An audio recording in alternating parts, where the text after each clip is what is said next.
Immortal Cultivation in the Cybernetic Milky Way. This video is purely for entertainment and does not infringe on copyright or laws. The rights to the novel and image belong to the original author. We do not claim ownership. Don't like waiting and want to listen to this fanfic in full now? Subscribe to our Patreon, where you'll find the best fanfics. Chapter 351 Strange Person. After solving a fate assassin, Nanling felt much happier. This was not because he felt that this success was worth celebrating, but because he found that these fate assassins were not that great. He could completely figure out the fate assassin's mode of action through this incident. Did it enter the building disguised as a guest? Nanling asked. He was reviewing with Li Ji. Li Ji said, "No, I have surveillance on all guests coming in and out, and no one is missing. It's a pity that I can't cover the entire building with surveillance, otherwise I would be able to find clues." Nanling smiled and shook his head and said, "That's nothing. We're in the service industry, and we have to give people some private space, right?" He said, "If other aspects have been checked and confirmed to be no problem, then maybe someone brought it in with a space folding device." Li Ji said with a headache, "Does that mean we have to check all the guests?" Nanling shook his head and said, "Why do we need to do that? It will only discuss the guests, and our business will be difficult to do. At the time, we will just make a summary of the whereabouts, and analyze all the whereabouts of each guest before entering the building and after leaving the building. Anyway, the surveillance network of the entire special zone is in our hands now, and this kind of thing is not illegal." Li Ji nodded, and then said with ambition, "The whereabouts analysis system is very necessary, but I don't just want to monitor the guests entering and leaving the building, I have to monitor everyone in the entire Jumpton space station. No, I can even monitor everyone in the entire Fanxing special zone." Nanling nodded to show his understanding. After all, they were all defense contractors, so isn't it normal to monitor everyone? After thinking about it, he sent a message to Kao and said, "No matter who it is, if they want to use our system for personal gain, they will be rejected." Then he said to Tai Long, "If someone asks you to buy intelligence, just sell it. Just don't sell our personal information and the information of Zhuox, you know." 1. Tai Long felt that Nanling's operation was too much. He said, "The Star Federation will be in big trouble because of this." Nanling smiled and shook his head and said, "Do you think there will be no trouble if I don't do this? This way, at least we can determine the other party's channels and analyze what they want to do, so that we can know what's going on." Tai Long's expression was very tangled. He felt that his hometown was going to be ruined by these two women. For Tai Long, no matter how bad the federal district was, it was still his hometown. It really distressed him that his hometown was ruined like this. But the problem is, if Nanling doesn't do this kind of thing, someone else will do it, and if Nanling does it, he can watch from the side and feel a little involved. Well, he chose to accept this fate.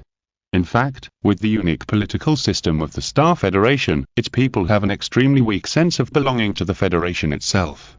Just like Tai Long, the best choice for a graduate of the dojo after graduation is to go out and venture out instead of staying in the Federation. So Tai Long actually has no objection to what Nanling does.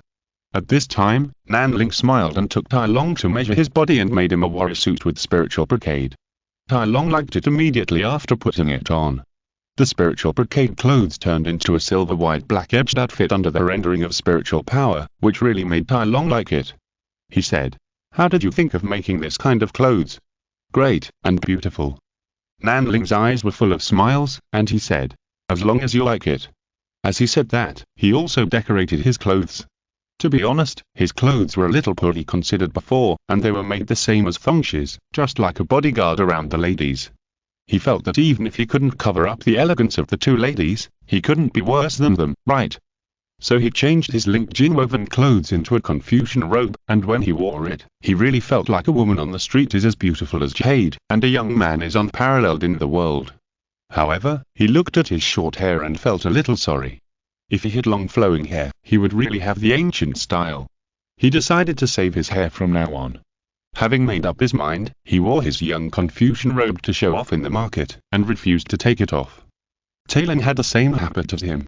After he put on the warrior suit, he didn't want to take it off. Because he felt that the improvement brought by the warrior suit to him was similar to that of combat armor, but it was much lighter. The two of them became the first ancient-style lovers of this era, showing off in the market all day long, which was considered to be leading a trend here.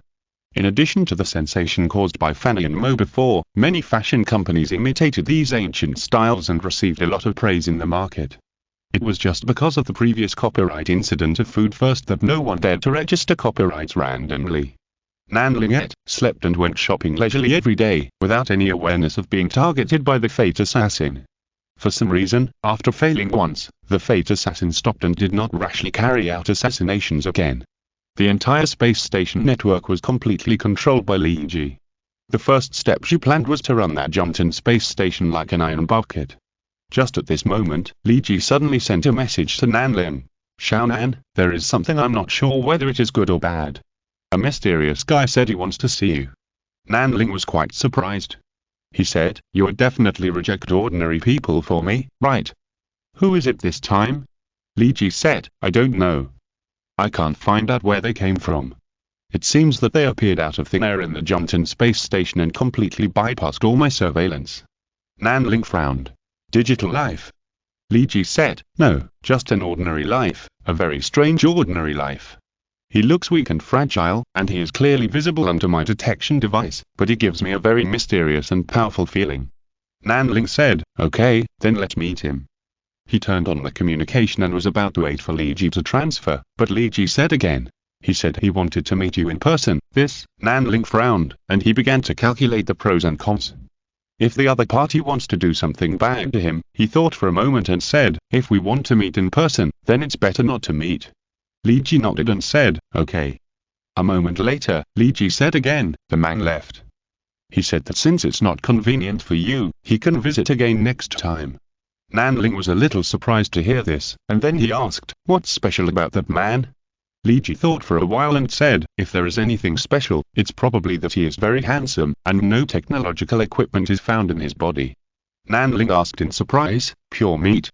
Li Ji nodded and said, "It's similar to your last state, but you are much stronger than him. That guy looks like an ordinary person based on his physical values alone." Nanling shook his head and said, "What a strange person." However, for some reason, an impression of this person was suddenly left in his mind. Chapter 352 Trouble at the Door. Nanling was completely curious about this visitor. He asked, "Do you have any image information of that person?" Li Ji was stunned for a moment. She quickly calculated for a moment, and then said sadly, "I didn't leave any information." "What's going on?" Nanling's heart moved. Li Ji was already a digital life. This was not something that ordinary beings could easily influence. In his concept, it seemed that only great beings like Xingcan pioneer seekers could do this. Could it be another Xingcan pioneer? Nanling was curious for a while, hesitated again and again, and finally chose to put this matter aside for the time being and let nature take its course. After all, even if a great power really came to find him, he couldn't hide. He was just wondering, what had attracted attention this time? Nanling didn't think about this for the time being. He practiced a little bit, and finally lived up to everyone's expectations and materialized the first layer of the spirit array. This materialization was exactly what he expected, which was the reverse operation of the spiritual treasure's virtualization. To be honest, he felt that after he materialized the 13 layers of the spirit formation, he could directly create an extremely powerful treasure. No, or an extremely powerful energy body clone. It doesn't matter. Anyway, there are always new discoveries for him to play with in this path of cultivation. It's really interesting. He was about to open the Yinning notes left by Fox to study them, hoping to peek into the mystery of the Yinning period. As a result, Li Ji came to find him again. "Xiaonan, another strange person came to you and said you would be willing to meet her." Nanling asked. "Isn't it the same person?" Li Ji said. "The previous one was very beautiful, but I couldn't tell whether he was a man or a woman. The current one is also very beautiful, but I am sure it is a girl. In addition, the previous one didn't seem to be very popular, but this one is more irritating." Nanling asked curiously. "Why is it irritating?" Li Ji said. "She seems to be full of hostility towards the entire space station. Even if she came to us, she showed no trust in us and only said that she wanted to meet you, the current person in charge, first. Will you meet her this time?" Nanling said happily. "Yes, of course, this one doesn't look dangerous this time. He is still quite afraid of the strong and bullies the weak." Under Li Ji's guidance, he came to the outside of the Fan Molding building. To be honest, the environment around here is not very good. Why is it not good? Because there were always abnormal accidents a while ago, and something fell from the top of the head from time to time, causing potholes around, and the originally good gardening is gone. But Fan Molin's business was not affected, or it could be said that there were only a few fewer customers. In the minds of these guests, there was a concept that was almost deeply rooted. The Fan Molin building was the safest place in the entire Jumpton space station. Nanling walked out leisurely in a Confucian robe, with a wisdom core made like a ring-shaped jade disc hanging around his waist as a decoration. The whole person was out of tune with the surrounding painting style, but also transcendent. Then he saw a person who also did not belong to the surrounding painting style in the messy and unattended gardening bushes around him, a biochemical person from the Ghost Sea. This was a magical woman with a pair of three-color wings. She was wearing simple clothes that could be said to be tattered. The clothes could not cover her body at all, revealing many wonderful parts. Of course, Nanling didn't care too much about those parts. He just noticed that there seemed to be a cat-like tail behind the woman. Although Nanling is a normal man, and the girl does have a pure face and a devilish figure, this spliced monster-like appearance is beyond Nanling's psychological expectations. Unless some people with strange XP might be more excited when seeing it. Nanling took a good look at the girl in front of him.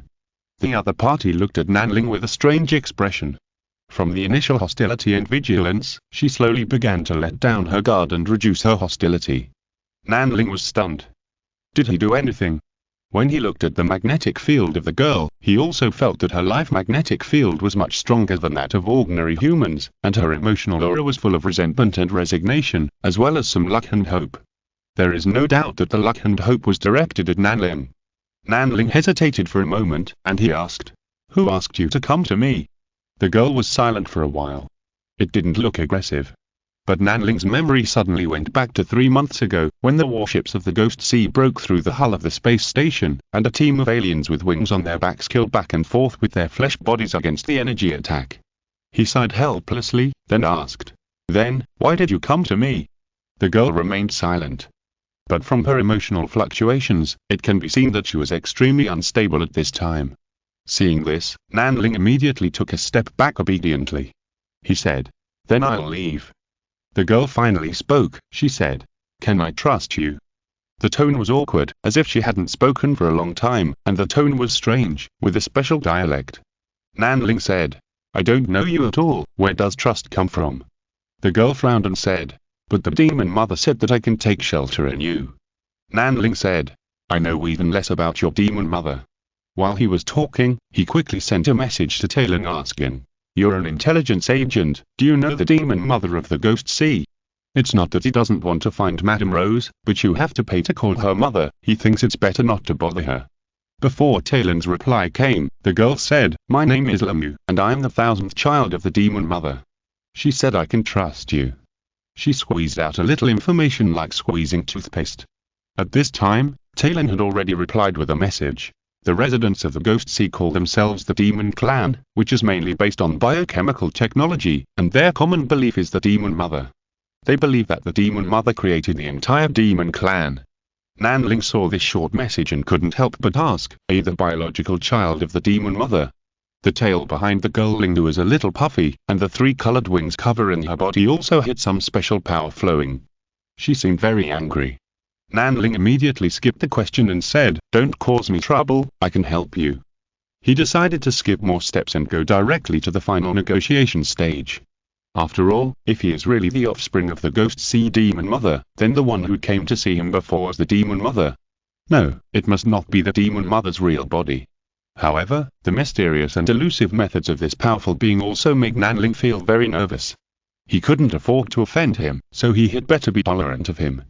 Chapter 353 Giving Birth to You. Ling was brought back to the Funmoling building without being discovered by anyone.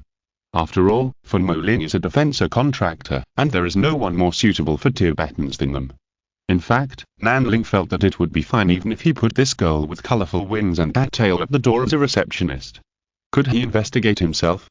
Nanling wanted to ask Tai Long for more information, but Tai Long's answer was very annoying. "I don't know much about the Ghost Sea." "Why don't you ask Madame? She must know." Nanling felt that Madame Rose had a deep meaning in putting Tai Long, a fool, next to him. She knew a little bit of everything, but not much. "Is there a better advertisement?"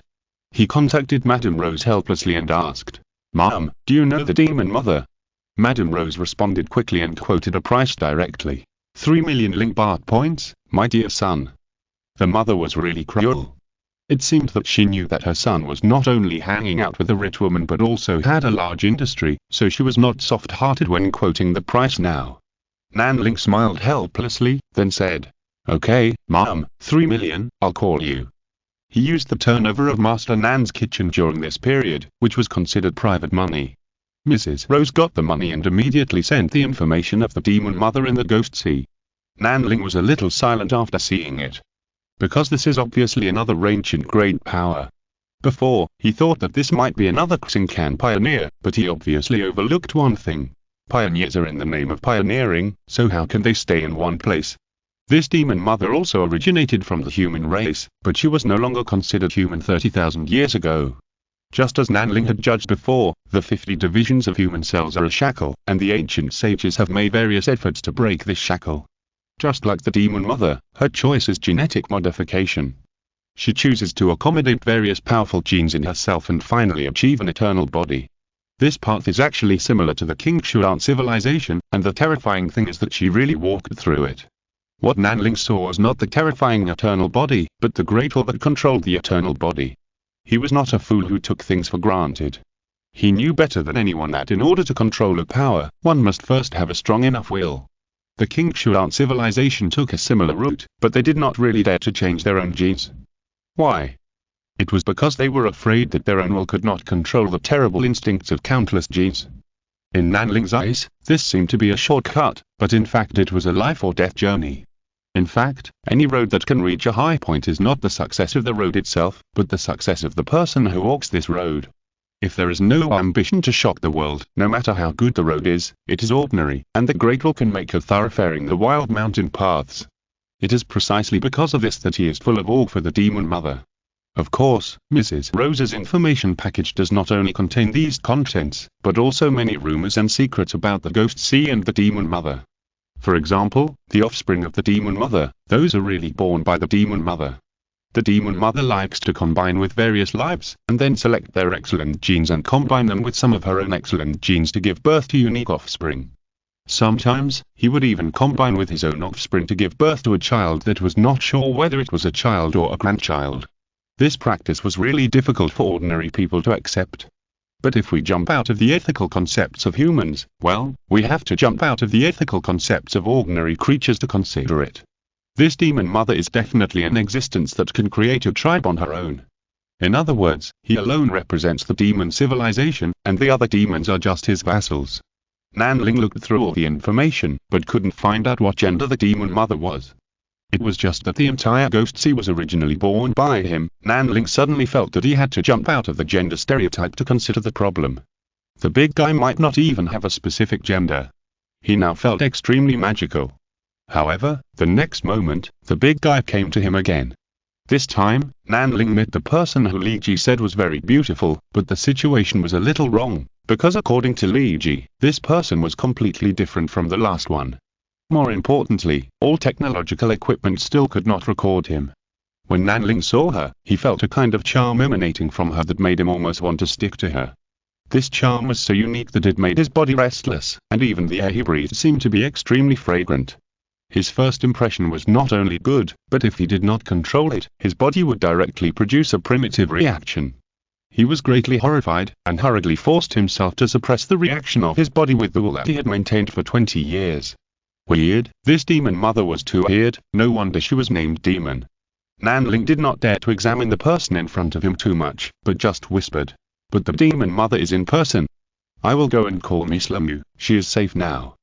This very beautiful person, whose beauty cannot even be described in words, waved her hand and said in a neutral voice, "No need to call Lingu, she is just one of my many children who is not bad.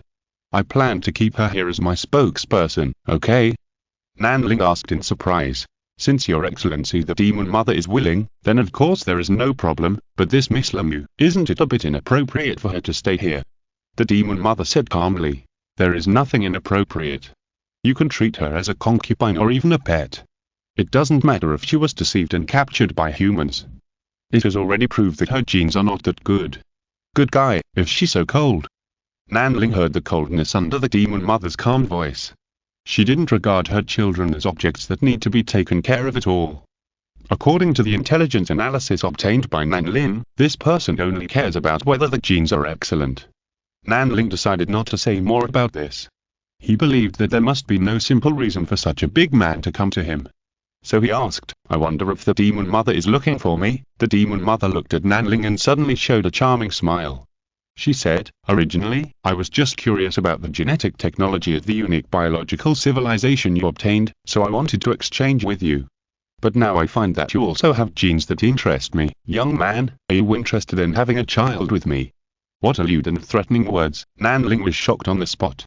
What's worse is that a cunning figure appeared behind him at some point, as if trying to scare him, but ended up being scared instead.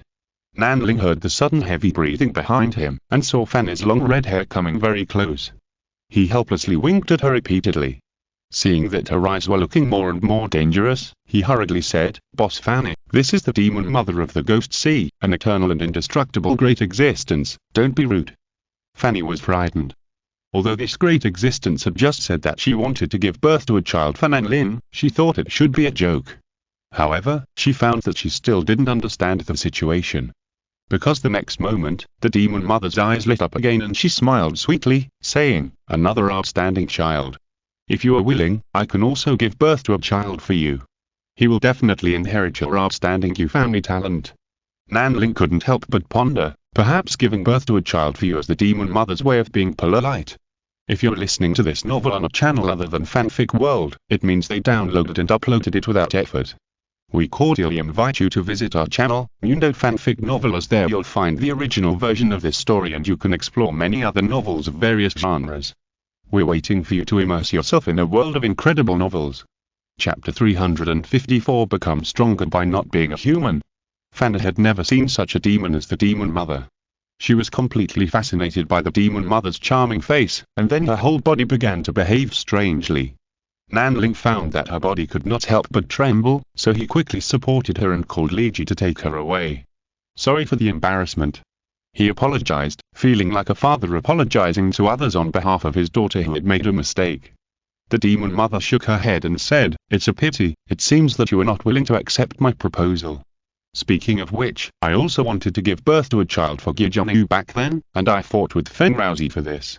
Now that I see their descendants in person, I really can't help it. Nanling was stunned. The amount of information in this sentence was so huge that he couldn't handle it. His birth had long been figured out, that he was the result of the genetic combination of Gijianjin and Fengxianji. But he didn't know the names of Gijianjin and Fengxianji at all. Could it be that Gijianjin was called Gijonu and Fengxianji was called Fenrouzi?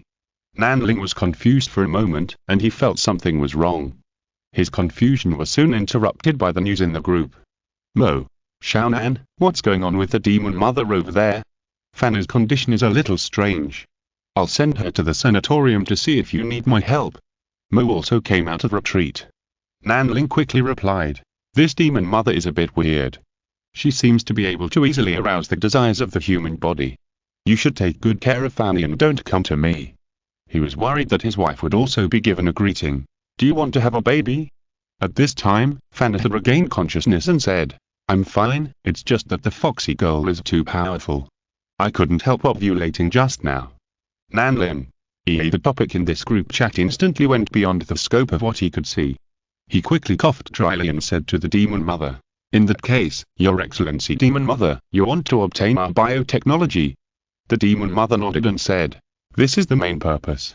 I have always aimed to obtain different biotechnologies and excellent genes. Well, my body can only last for an hour. If you want to negotiate the price with me, you have to do it as soon as possible. Nanling asked in surprise, Are you temporarily controlling this body?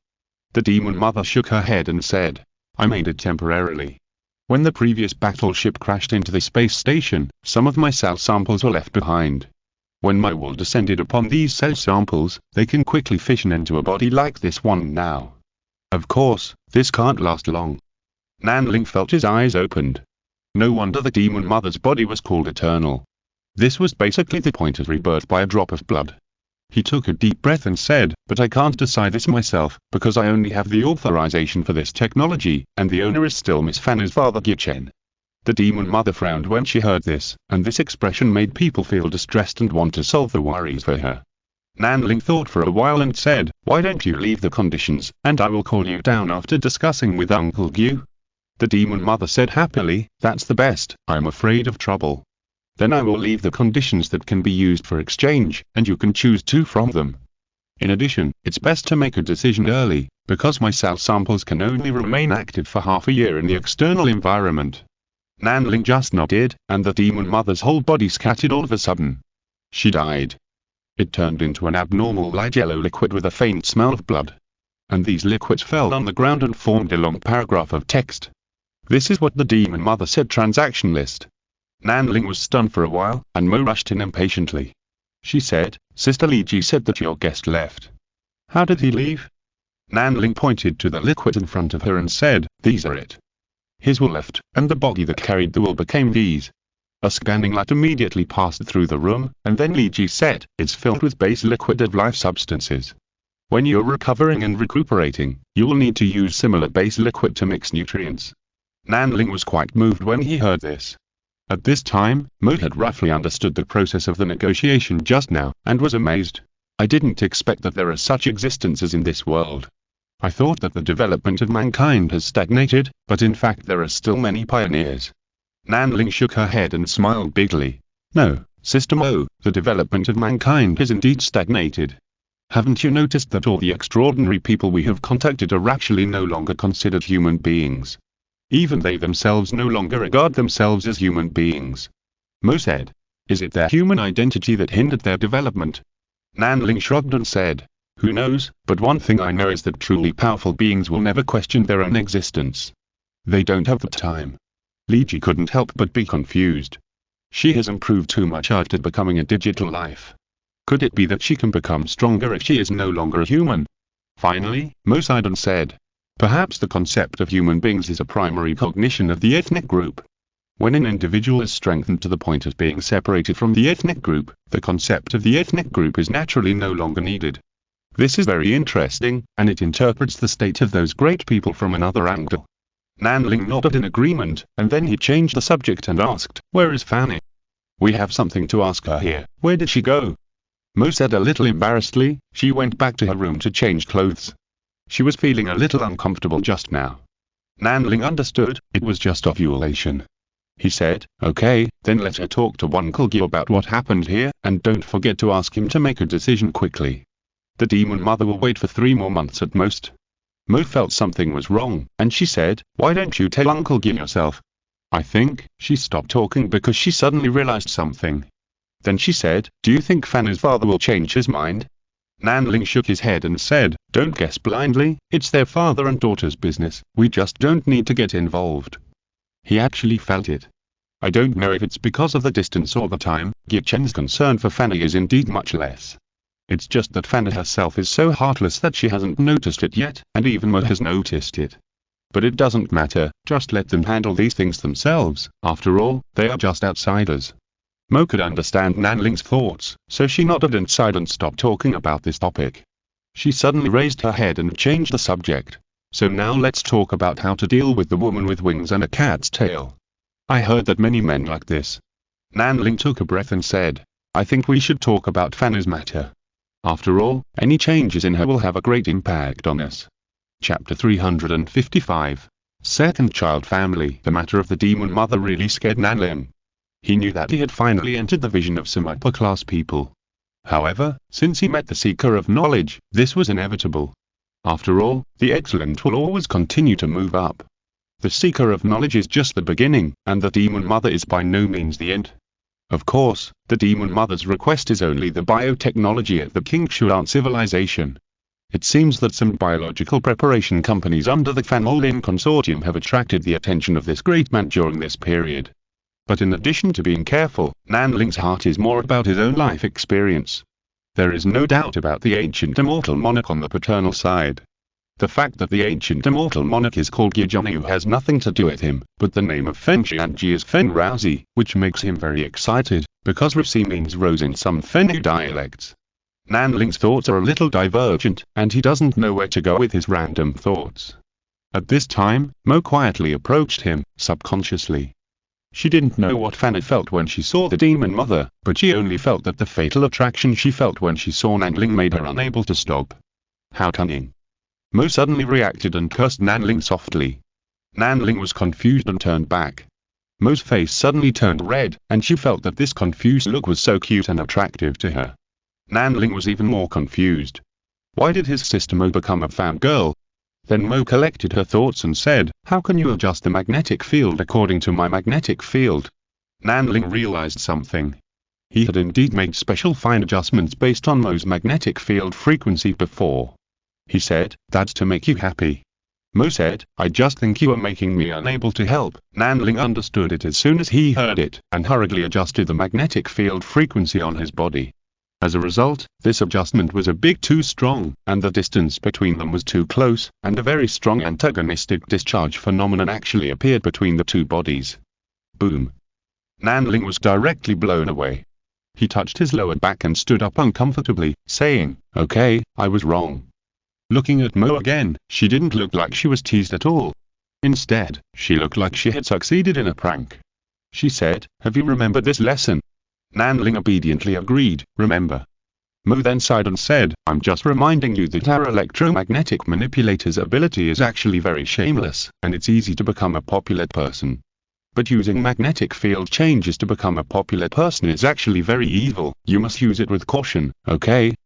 Nanling nodded repeatedly to show that he knew. At the same time, he also realized that this was the reason why he was beaten.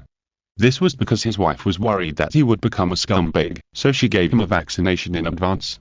They chatted here for a while, and suddenly saw Fanny sending a message in the group. "Fanny, my father just told me that I have a younger brother. Nanling. Congratulations." Mo looked at Nanling speechlessly. "Isn't it too quick to react at this time?" "Liji. Congratulations." Mo found that he could only reply, "Congratulations." Thongchi is still in seclusion. "Fanny. I feel a little strange. I always feel that my father doesn't care about me that much. What should I do?" "Very good, the classic dilemma of a family with two children has come." Nanling comforted. "It's okay, you have grown up. Do you still want to compete with your little brother for favor?" Fanny immediately said, "Of course not." Nanling asked again, "Are you worried that someone will share that family property with you?" Fanny said unhappily, "I don't care about those. We can make money by ourselves now, and I will never ask for money from my family again in the future." It seems a bit like she is angry. Mo comforted. "That's right, if your brother doesn't do well, you can still subsidize the family and be a good daughter of Uncle Gyu."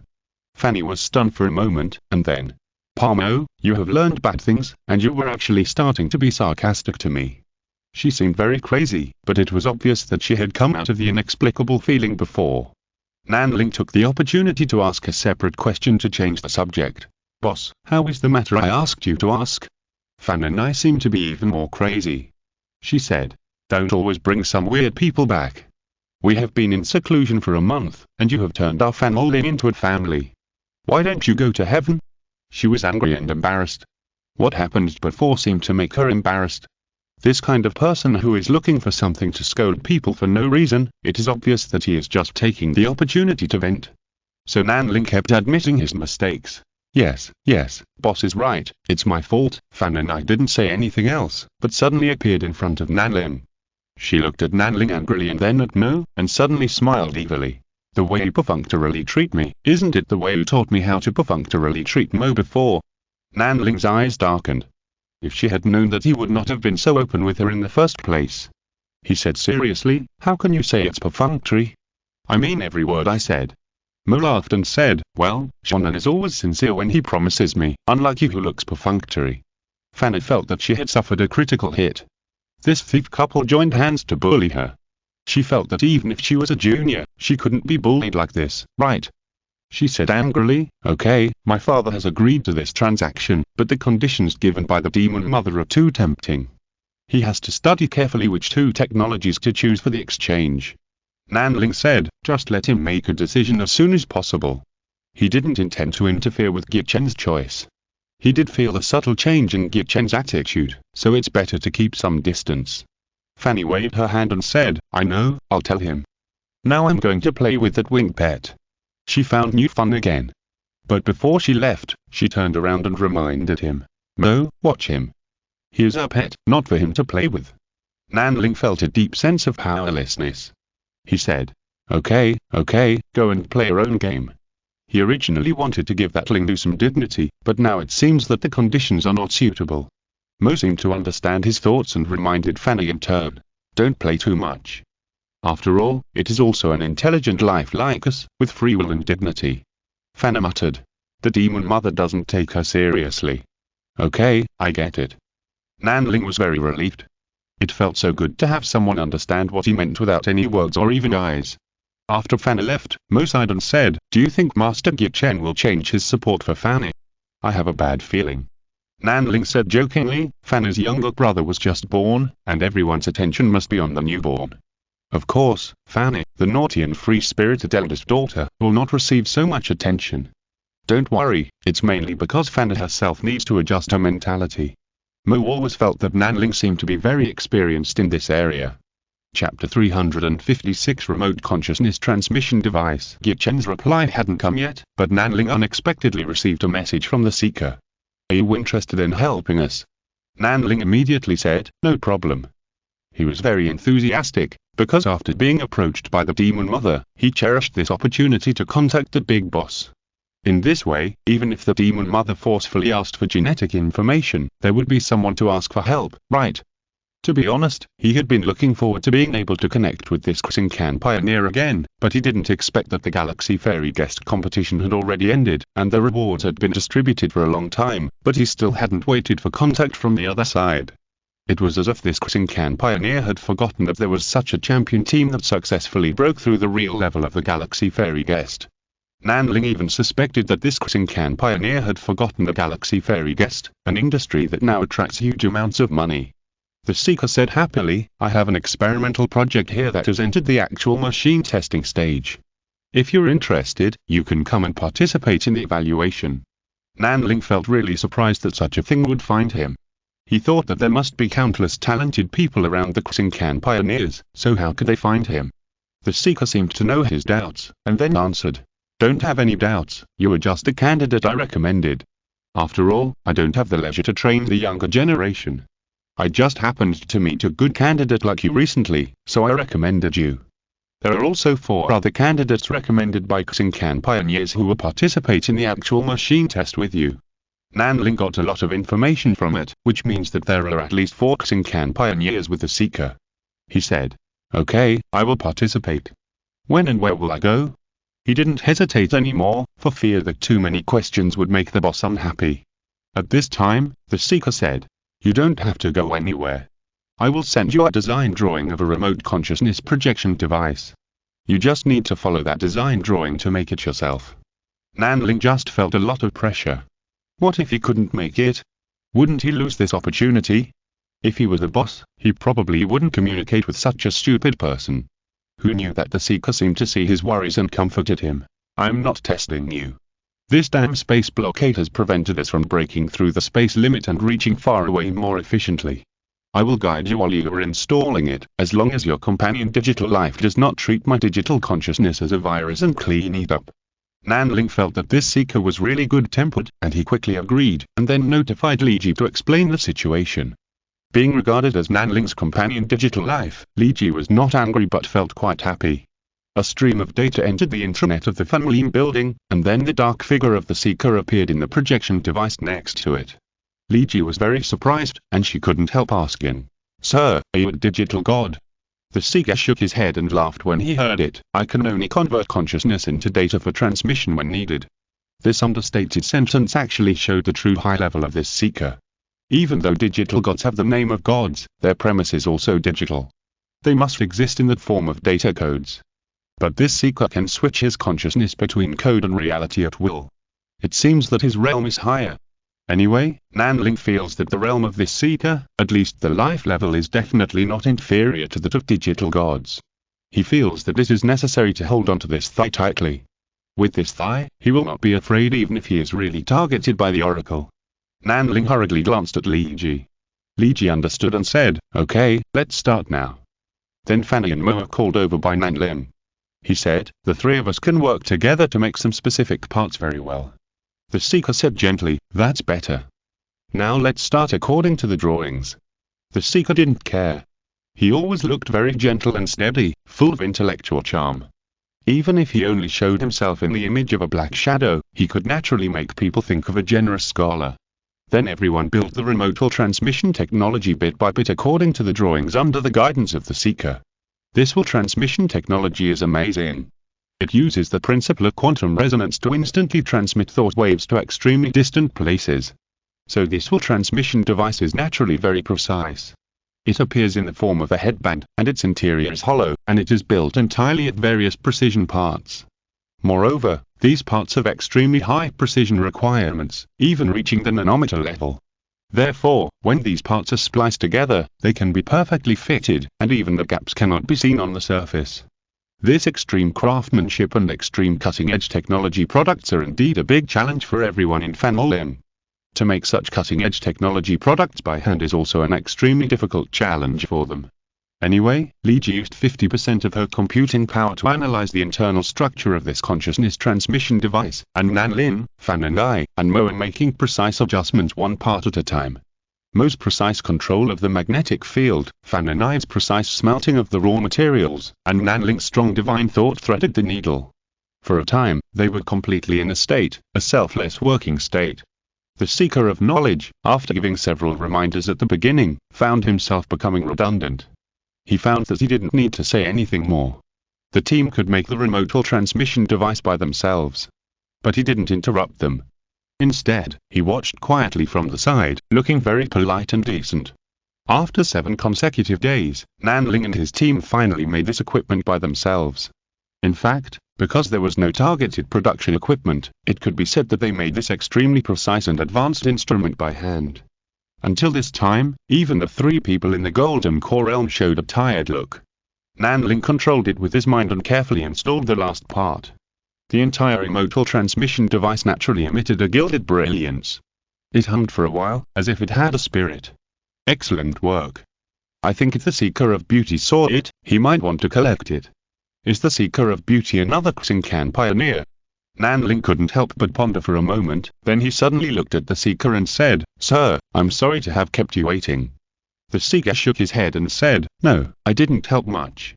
Then he turned to Fanny and then to Mo, and said with some regret, "It's a pity that I only have one spot, otherwise I really want to recommend your team to participate in our test together. By the way, next time if I have any ideas myself, can I ask your team to participate in the test?" Nanling's heart was filled with joy, and he quickly signaled to Fanny, "Hurry up and agree." Fanny would naturally not be stupid at this time, she said, "Of course, but this time please take care of Xionan." The Seeker laughed and said, "Don't worry, this kind of test will have a great risk of harm to ordinary people, but it will not cause much damage to Mr. Nan. I'll leave first, and when you are ready, put on this transmitter, it will project your consciousness to the test site." As soon as the voice fell, the shadow of the Seeker disappeared. Liji said, "His data stream disappeared, and I couldn't even detect how he came and left." This star pioneer brought a lot of feelings to everyone. Anyway, Nanling still didn't know how he existed now. Chapter 357. The top bosses are all scary. The arrival of the Seeker of Knowledge brought too many feelings to Nanling and Zhuoxia. They couldn't help but talk to each other while they were resting. Mo first asked with concern, "Xiaonan, you were going to test those Xincan pioneers. Do you want to take a break to adjust your state? After all, you haven't slept for 7 consecutive days and are still working intensively." Nanling said, "Don't worry, I'm resting while adjusting my breath and chatting with you. Don't forget that I am now a Jindan cultivator." Fanna said expectantly, "Tell me quickly, did the Seeker of Knowledge tell you what the test project is? Is it to test this remote consciousness transmission device?" Nanling shook his head and said, "How is it possible? This equipment looks very mature, and the Seeker of Knowledge can send consciousness over long distances, which is obviously a similar or even upgraded version of the technology. Speaking of which, compared to the things we are going to test later, I am very concerned about some of the things mentioned by the Seeker of Knowledge." Everyone was quite surprised. "What is that?" Nanling said. "The Seeker mentioned it once, intentionally or unintentionally, that is the space blockade. It sounds like the space of our galaxy has been blocked. He didn't think this was a problem before. After all, hyperspace flight beyond the speed of light has opened his eyes. But now he realized one thing. In his previous life, scientists predicted wormholes that can span long distances. Why haven't I heard of similar arguments in this life? Before, he just thought that this scientific conjecture had been proven wrong in this era and didn't think much about it, but now he found that the situation might not be that simple. However, other people besides him did not feel so deeply. Whether it was Fanny, Mo, or even Liji, they had long been accustomed to the current situation, so they looked at him puzzledly, as if asking, "Is there something wrong with the space?" Nanling could only express helplessness and not dwell on this issue. He said, "Okay, I should be busy with testing for the Seekers for the next period of time, so I'll leave Fanolin to you guys." Mo nodded and said, "Don't worry, weren't we the ones who were handling it when you were in seclusion before? I'll also take care of Lulai, and Lingu is also around at the Ghost Sea to serve as a breakthrough point. This time we can really be considered to be keeping the enemy alive." Nanling nodded with a smile. With Mo in charge, he could be assured. He already knew that Lingu was the direct cause of the previous invasion of the Ghost Sea, and it seemed that her status in the Ghost Sea was not low. But now she was given to them by the Demon Mother, and the war in the Ghost Sea did not stop because of this, which means that this war has actually been brought under their control. Through this war that is completely controlled by Fanolin, perhaps they can gain more benefits. Of course, Nanling didn't really care about these benefits, because after big guys like the Demon Mother and the Seeker of Knowledge appeared in their world one after another, these things seemed a little, how boring. Fanny suddenly spoke up. She said, "Just leave these boring things to Gao. I'm a little tempted to set off on the Zhuoxia again. What a willful young lady. The business here has finally achieved some results, but she wants to give it up and find new fun." Mo nodded on her head helplessly and said, "Fanny, didn't you just say that you wanted to make a career for yourself? Even if you want to put down the burden and take risks, you have to wait until we have arranged everything here and everything is on track, right?" Fanny thought about the chaotic members of the federal parliament here, nodded and felt that it made sense. So he said dejectedly, "Okay, Shonen, if you encounter something interesting over there, please tell us." Nanling waved his hand and said, "Don't worry."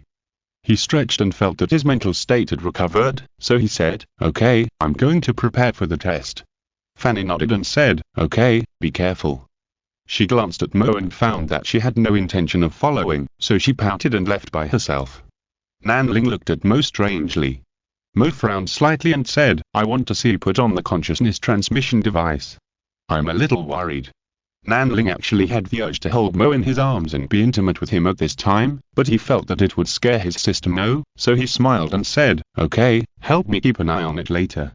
As he said that, he lay down on the bed and put the crown-like remote consciousness transmission device on his head. It is impossible to achieve space travel of matter, so a device that can cross space with consciousness was made. With such doubts, under Mo's gaze, he felt that a black hole appeared in his consciousness, and this black hole began to continuously absorb his consciousness. It seemed that his entire consciousness was about to be sucked away. But his consciousness existed in the golden elixir, and the extremely strong golden elixir firmly locked his consciousness, so that his consciousness was not sucked away. It was just that his consciousness fell into a deep sleep. And he was like having a lucid dream, in which he suddenly crossed a dark space and landed in a closed room made entirely of bright silver alloy. Nanling opened his eyes and found that he existed in this bright silver closed alloy space in a ghost-like state. He looked around and found that this room seemed to be connected to his remote consciousness transmission device, which was responsible for stabilizing the signal and connecting his consciousness. At this moment, the black projection of the Seeker appeared in front of him. "You are here, much faster than I thought. I thought you would rest for a while." "There is no time for you to rest here," Nanling said. "I have rested well, we can start at any time." The Seeker said, "Okay, follow me." Nanling followed the Seeker out. In fact, he really didn't know what a consciousness like himself could do here. To be honest, he thought at first that he would come to a place similar to a digital space, but he didn't expect that this seemed to be a real laboratory in the distant starry sky. Nanling said nothing quietly. Although he had many questions in his mind, he was afraid that the Seeker of Knowledge would think he was too long-winded. But he obviously thought too much. The Seeker of Knowledge started talking as he walked. "This is an experimental base of the caster. He is the top master of science and technology among us. He and the Seeker of Beauty are companions who travel together. The Seeker of Beauty always likes to find fragments of information on those ancient planets and discover the classical beauty of those civilizations. And the discovered civilization information will be shared with me and the caster. I just satisfy my desire for knowledge, and the caster can inspire inspiration to create more interesting technological products." Just like the consciousness transmission device you are using now, it is a very useful device invented by the caster more than 10,000 years ago. Nanling listened silently, with only one complaint in his heart. An invention that existed more than 10,000 years ago, could it be that the technology mastered by this caster is at least 10,000 years ahead of human civilization? This is too exaggerated. Chapter 358 New Body. Nanling followed the seeker of knowledge, and they moved forward in a very strange way. After leaving that unique room, they simply walked through the wall in a ghost way, not caring about what they passed along the way. This is a way of moving forward for a purely conscious body, which is quite novel. Nanling asked curiously, "What are the names of the other two great ones?" The seeker of knowledge immediately understood why Nanling asked this, and then laughed. "There are 5 of us. In addition to the master here, the caster, there is also that beauty seeker I mentioned to you before, the demon mother and the book collector." He seemed to know Nanling's curiosity about these beings, so he said, "I'm a good friend of the caster and the beauty seeker, and I'm also the initiator of the previous Galaxy Fairy Guest project. The demon mother is considered the guardian of the Star Federation, and is very important, so we also called him. As for the book collector, he is the oldest existence among us. You should have heard of Tian Zhangxing." The amount of information was so great that Nanling didn't know where to start. Not to mention that the pioneer holy land of Tianzhangxing is actually the most ancient Xingcan pioneer named book collector. All the explosive news, just in the eyes of these big guys, the demon mother is actually the guardian of the Star Federation. This kind of thing is too worth complaining about. With a lot of complaints but nowhere to complain, Nanling can't wait to return to his body and share this interesting gossip with his friends. Fana must be so surprised that her jaw dropped, and Mo will probably show a cute expression of surprise. Nanling is a little crazy. Nanling suddenly thought of something, and he asked, "Excuse me, do you know Gijianjin and Femjianji?" The seeker paused for a moment, looked at Nanling and smiled. "I thought you would ask me this question earlier, so I'll just say it directly. You at this moment are just like them at the time. They once became a member of the Xingcan pioneers under the name of Eternal Life, but it was a pity later." Nanling was silent. He really wanted to ask what happened on the Antarctic Changsheng and what the status of these two is now. But when he looked up at the seeker, he found that the seeker was also looking at him, as if waiting for him to speak. He thought for a moment and said, "Are we not there yet?" The seeker said with a rare surprise in his tone, "I thought you would continue to ask." Nanling shook his head and said, "It's meaningless to ask more. That was originally our development plan for a certain stage in the future. How can we know the result in advance?" The seeker laughed and said, "Yes, that's it. Although I don't mind answering these questions for you, I prefer to see your pioneering spirit. Go with peace of mind." Perhaps that is also an opportunity for the fate of these two friends to turn around. As they talked, they had already arrived at a laboratory. Nanling met many hard-working researchers in this laboratory. When they saw the two people come in, they all greeted them enthusiastically. "Mr. Seeker, have you finally brought your candidate?" They looked very moved. The seeker said gently, "Yes, we delayed too long before, and it wasted a lot of your time." A researcher immediately said, "No, we have been constantly debugging the psychic armor, but we are a little behind the other 4 laboratories in terms of actual machine testing." The seeker said, "Then take us to the psychic armor quickly." Then he apologized. "In fact, I have already determined the test candidates," but for a moment, he seemed embarrassed to continue. What he wanted to say was forgot for a moment. "Right." Nanling's perception of this seeker also changed again, thinking that this person might not be as reliable as he appeared. At this time, they came to a separate room in the laboratory, and Nanling saw the psychic armor. It looked like a robot wearing armor. It knelt silently in the middle of the laboratory. The grey and white armor was very close to its body, but Nanling didn't understand why there were muscle lines. The head was completely covered by a smooth helmet, with only 2 small holes at the front that should be the detection ports of the detector. And there were many strange spikes on its back, and no one knew what they were used for. The seeker brought Nanling's consciousness to the armor and said, "Try to connect this spiritual armor with your consciousness. I have adjusted its parameters so that it will respond to your call." Nanling followed the instructions and came to the strange armor, and then tried to touch it with his mind. He soon felt that there was a very comfortable space inside the armor that could accommodate consciousness. His consciousness slipped in at once. Nanling's consciousness quickly connected to a brand new body. It may be surprising to say that in Nanling's feeling, this is no different from his consciousness controlling his own body in the golden elixir. It's probably more handy to control his own body, while controlling this body seems very awkward, as if he has taken over someone else's body.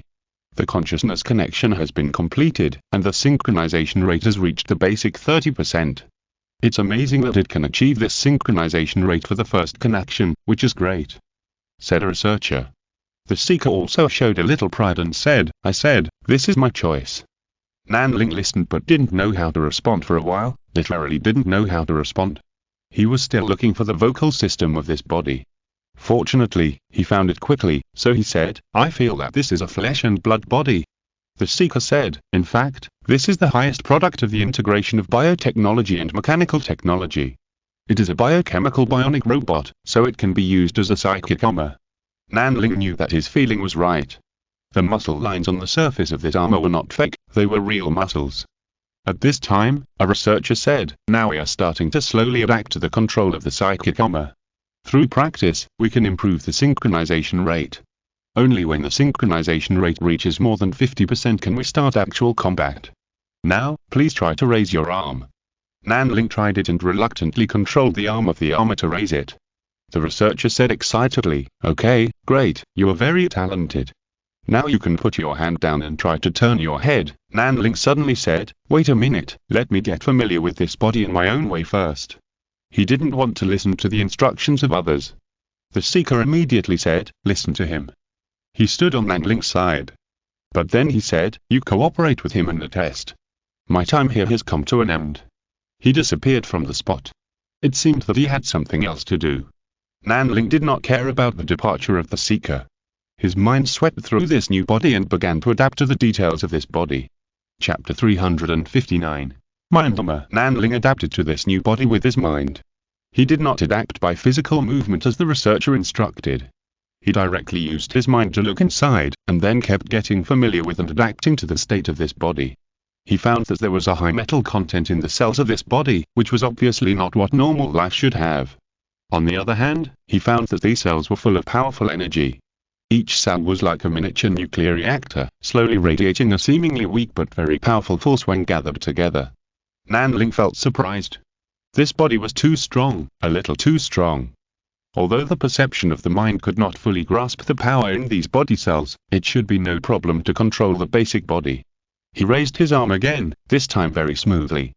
The researcher in the laboratory immediately exclaimed, 37% synchronization rate, has it increased so quickly? Then Nanling suddenly clenched his arm, feeling the force of the palm pressing hard and the state of the muscles in his arm bursting. 45% synchronization rate, too amazing, how did you do it? Nanling then stood up again and took 2 steps forward. His body was a little shaky, but he soon found his center of gravity. 48% synchronization rate, it will soon reach the most basic actual combat test standard of 50%. There was a cry of amazement in the laboratory, obviously expressing amazement at the speed of Nanling's adaptation. Nanling said speechlessly, "You call this a 48% synchronization rate? Why do I feel that this body still has many powerful features that have not been developed?" He felt that there was something wrong with this evaluation index. At this time, the person in charge of the laboratory said, "That's because for normal people, their synchronization rate with their own body is only 70% 80%. It's amazing, isn't it? An ordinary person can't discover the true secrets of his own body either." Nanling suddenly realized it. He said, "My name is Nanling, what's this person's name?" It seems that they will have a long period of cooperation in the future, so Nanling decided to get to know each other. The person in charge said, "My name is Tulu, and I am the person in charge of your laboratory. The progress of our experiment depends on your performance." He never stopped talking about the experiment, and he seemed to be a very ambitious person. It seemed that the other party was unwilling to communicate more, so Nanling stopped talking. He began to move his new body. This body was 2.5 meters tall when standing up, and he was really not used to it. This place was a bit small, so he could only do some stretching exercises when he and Mo were exercising together, trying to make every muscle in the body move. This was the best choice in a limited space. And it was under Nanling's operation that his synchronization rate quickly soared. 55%, very good, your adaptive ability is much stronger than I thought. Tulu said a little enthusiastically. Nanling said calmly, "After all, you chose a humanoid structure. If you gave me a spider-shaped body, I don't know what to do."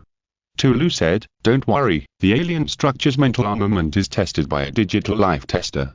You just need to concentrate on doing the test items I arranged for you." Nanling was sure that this was a difficult person to talk to. So he said, "Well, what do you need me to do?" Tulu said, "First, you raise the synchronization rate to more than 60%. At this time, a researcher next to him said very unceremoniously, "Chief, the synchronization rate of the test subject has reached 63%, which fully meets the qualifications for actual combat testing."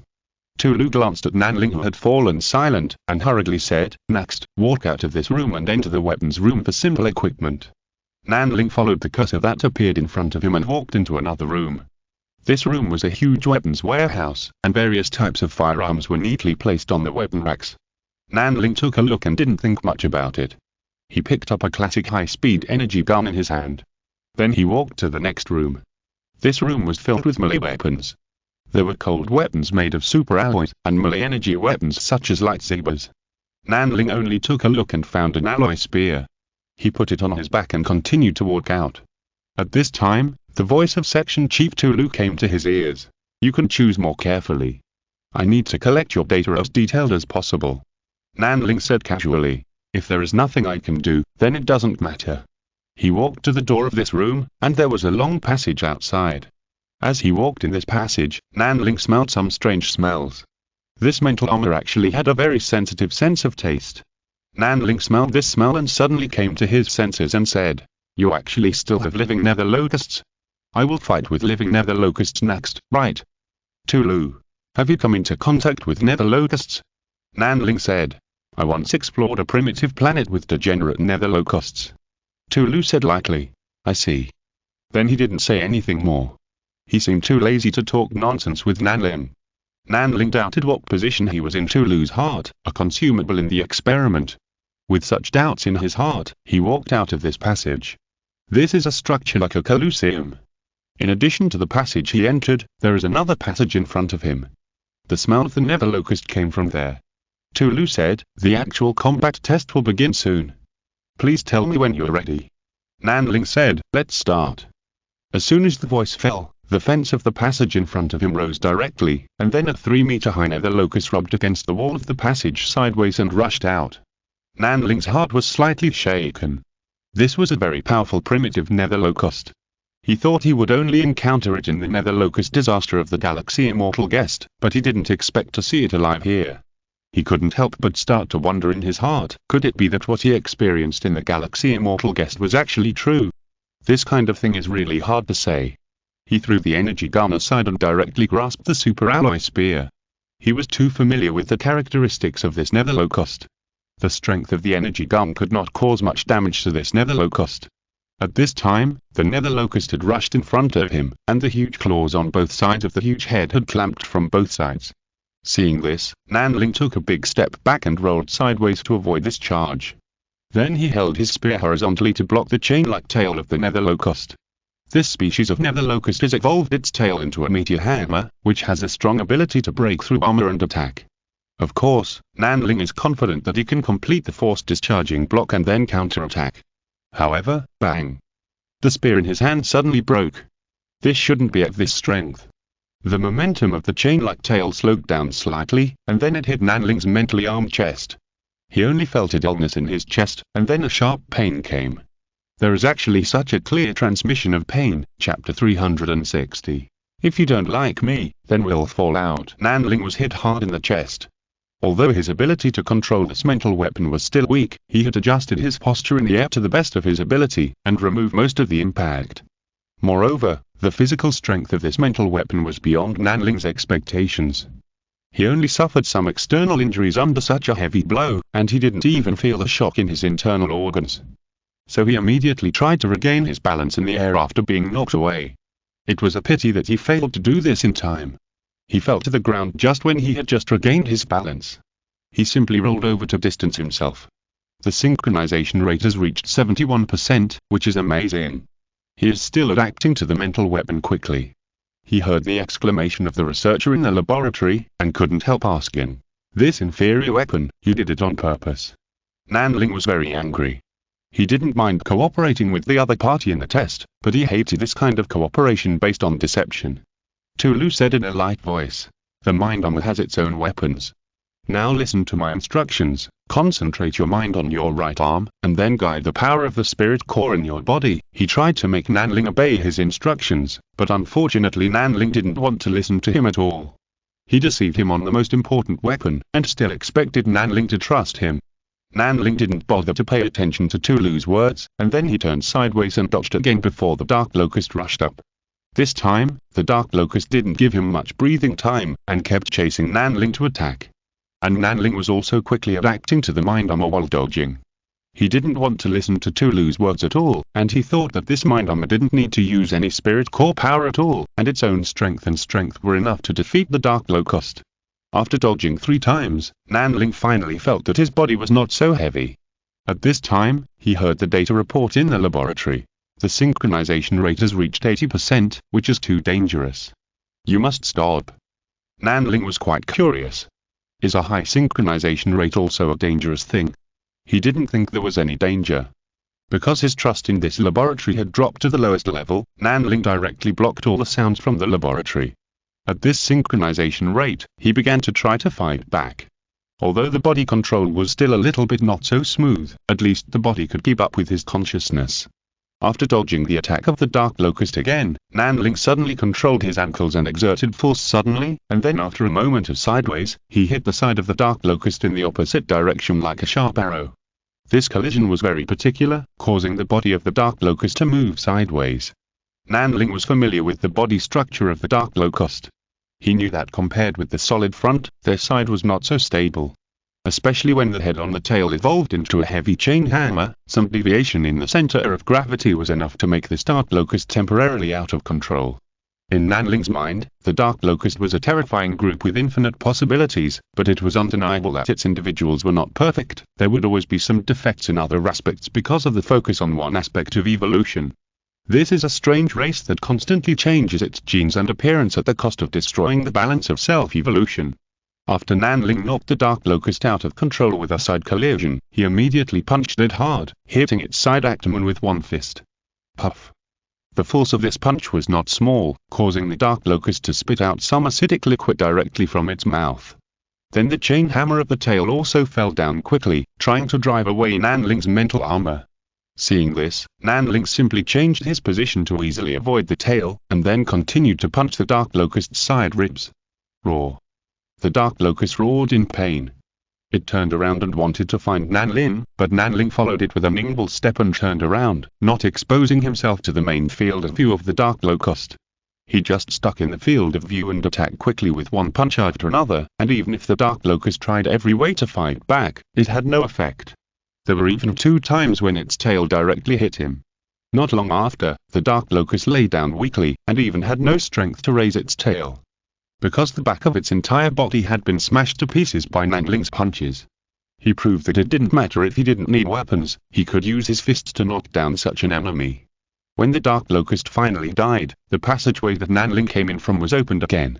He walked into the passage calmly, and didn't even bother to look at the 2 weapon rooms when he passed by. Why didn't you follow my instructions? Tulu stood in front of Nanling and asked. Nanling looked at Tulu for a long time before saying, I will not accept anything that was not agreed to in person in the future. You know why? He was deceived, so his temper was naturally a little worse. Tulu still said indifferently, this will make it easier for you to concentrate and learn to use the power of spiritual arming. Nanling didn't listen to his explanation, but just said, now, tell me what other projects you have today, and then finish today's work. I don't accept extra things. If you have the guts, kill me. It was very tough. He was really angry. Tulu fell silent, and the atmosphere of the whole laboratory suddenly stagnated. Then Tulu said, this experiment is very important, it concerns. Nanling nodded calmly and said, I understand. The next time I see you, the seeker of knowledge, I will propose to change a partner, or just tell me what to test, and I will do the test myself.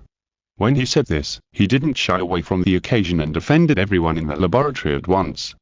Tulu nodded calmly and said, okay, before that, I hope you can cooperate with our work, and I will also assign you test tasks according to your requirements. Everyone in the laboratory was very surprised. They didn't expect that their person in charge would actually agree to this. Nanling didn't say anything more. Distrust had already arisen, and there was no need for him to pretend. He said, "Then what do you need me to do next?" Tulu said, "The current test has been completed, you can have 8 hours of rest time." Nanling raised his eyebrows when he heard this. He said he would rest now. He looked at his condition. The previous injuries had completely recovered. This body was really strong.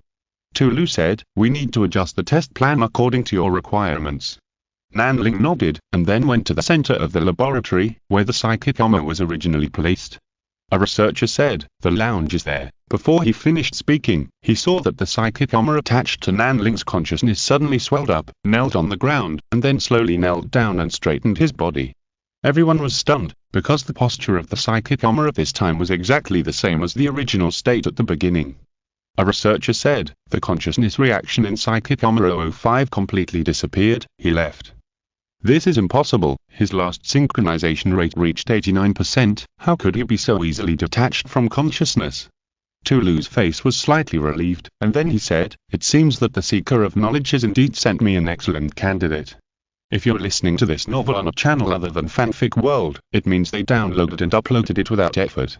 We cordially invite you to visit our channel, Mundo Fanfic Novel, as there you'll find the original version of this story and you can explore many other novels of various genres. We're waiting for you to immerse yourself in a world of incredible novels." Chapter 361. Come back after a break. Nanling opened his eyes, he was a little dazed. "You woke up." A joyful voice came from the side. Turning his head, he saw Mo still guarding his bed. He said, "You didn't leave all this time?" Mo said, "I'm fine too.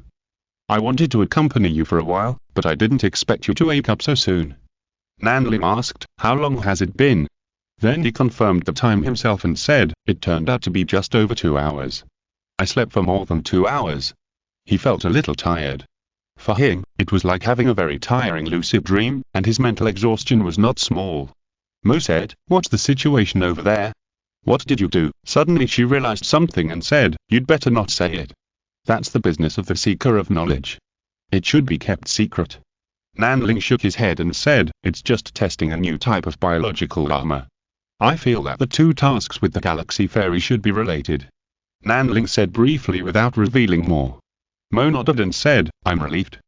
Then she walked out and said, "Take a rest quickly. You still have to go for testing next, right? This is a task entrusted by the Seeker of Knowledge. It can't be neglected." She knew how important Nanling's job was. Strictly speaking, she was actually very glad that the Seeker of Knowledge gave this task to Nanling instead of Fan and I. If Fan and I were to do this, who knows what she would do. Nanling is more reassuring. Nanling said, "Okay, I'll recover." He watched Mo leave, then he withdrew his thoughts with a little disappointment and sat cross-legged to start regulating his breathing. The mental consumption was not great, and the golden elixir was warmed in the Danton. It quickly extracted essence from the flesh and then continuously transformed it into mental supplements through the central regulation of Qi. Then Nanling felt that the golden elixir was ready. It was convenient to extract essence in the Danton, but it was not so convenient for mental transformation. As soon as he had this thought, he naturally noticed the Danthong point in his chest. This is the storage place of Qi and the best place to receive spirit and essence from top to bottom. As soon as he thought of this, the golden elixir in the Danton of Kahai rose all the way up, and then fell into the Danton of Danthong very appropriately. His consciousness existing in the golden elixir only felt a cool breeze. Because the Danton of Kahai is a furnace, this golden elixir has been achieved, and it is natural to leave the furnace for calcination. In this way, Nanling only felt that his mental recovery efficiency was greatly increased, and he was even more adept at controlling the spiritual power and the spiritual formation. He knew that he had taken the right step again. However, he did not share this with others, because if his theory was true, then the golden elixir of others in this era was a prefabricated golden elixir formed with the help of the spiritual formation, and it still needed to be continuously calcined and refined in the Danton furnace. Even if they themselves were unaware of this slow cooking over a low fire was also a refinement. Due to personal qualifications and luck, some people may never be able to truly refine the golden elixir in their lifetime, but even if they do, they may succeed in becoming a being. Nanling gradually learned to distinguish the relationship between the two. However, he felt that he should remind the people around him of this matter at a critical moment, because he was not sure what defect would be in the earning achieved by prefabricated golden elixir in this way. Unaware of the time passing in meditation, Nanling quickly recovered from his mental exhaustion and practiced for a while. His practice was not too focused on the refining of the spirit array, but more on the coordination and perception of the internal power of the golden elixir. After 7.5 hours, he woke up from meditation. At this time, Mo came in with some food and said, "I asked Liao to prepare some food. If you can, come out of meditation early next time, and we can eat some together." Nanling was touched. This was a scene he had never thought of but seemed to appear in his dreams. This tenderness moved him deeply. They had a light meal together. They chatted about some very casual things while eating, and unknowingly, another 20 minutes had passed. Mo smiled helplessly and said, "It's almost time, hurry up and get busy, husband." Nanling's heart palpitated again. He felt that he had been completely trapped by this damn tenderness. He said seriously, "Don't worry." They all valued this opportunity, because they were not like the heartless Fanny, who only thought that they would be happy. Now they are already preparing for a rainy day, thinking about what to do in the future if they lose Yu Chen's support. Although Yu Chen's second wife Bai Sheng is not much different from Fanny's biological mother, they have their own children after all, and there is a high probability that they will not support her unconditionally in the future. So as a smart person, you should prepare for a rainy day. Climbing up the big tree of the seeker of knowledge is indeed the most effective shortcut. Of course, for Nanling and Mo, this is a stopgap measure. In their hearts, this is a transition before they become truly powerful.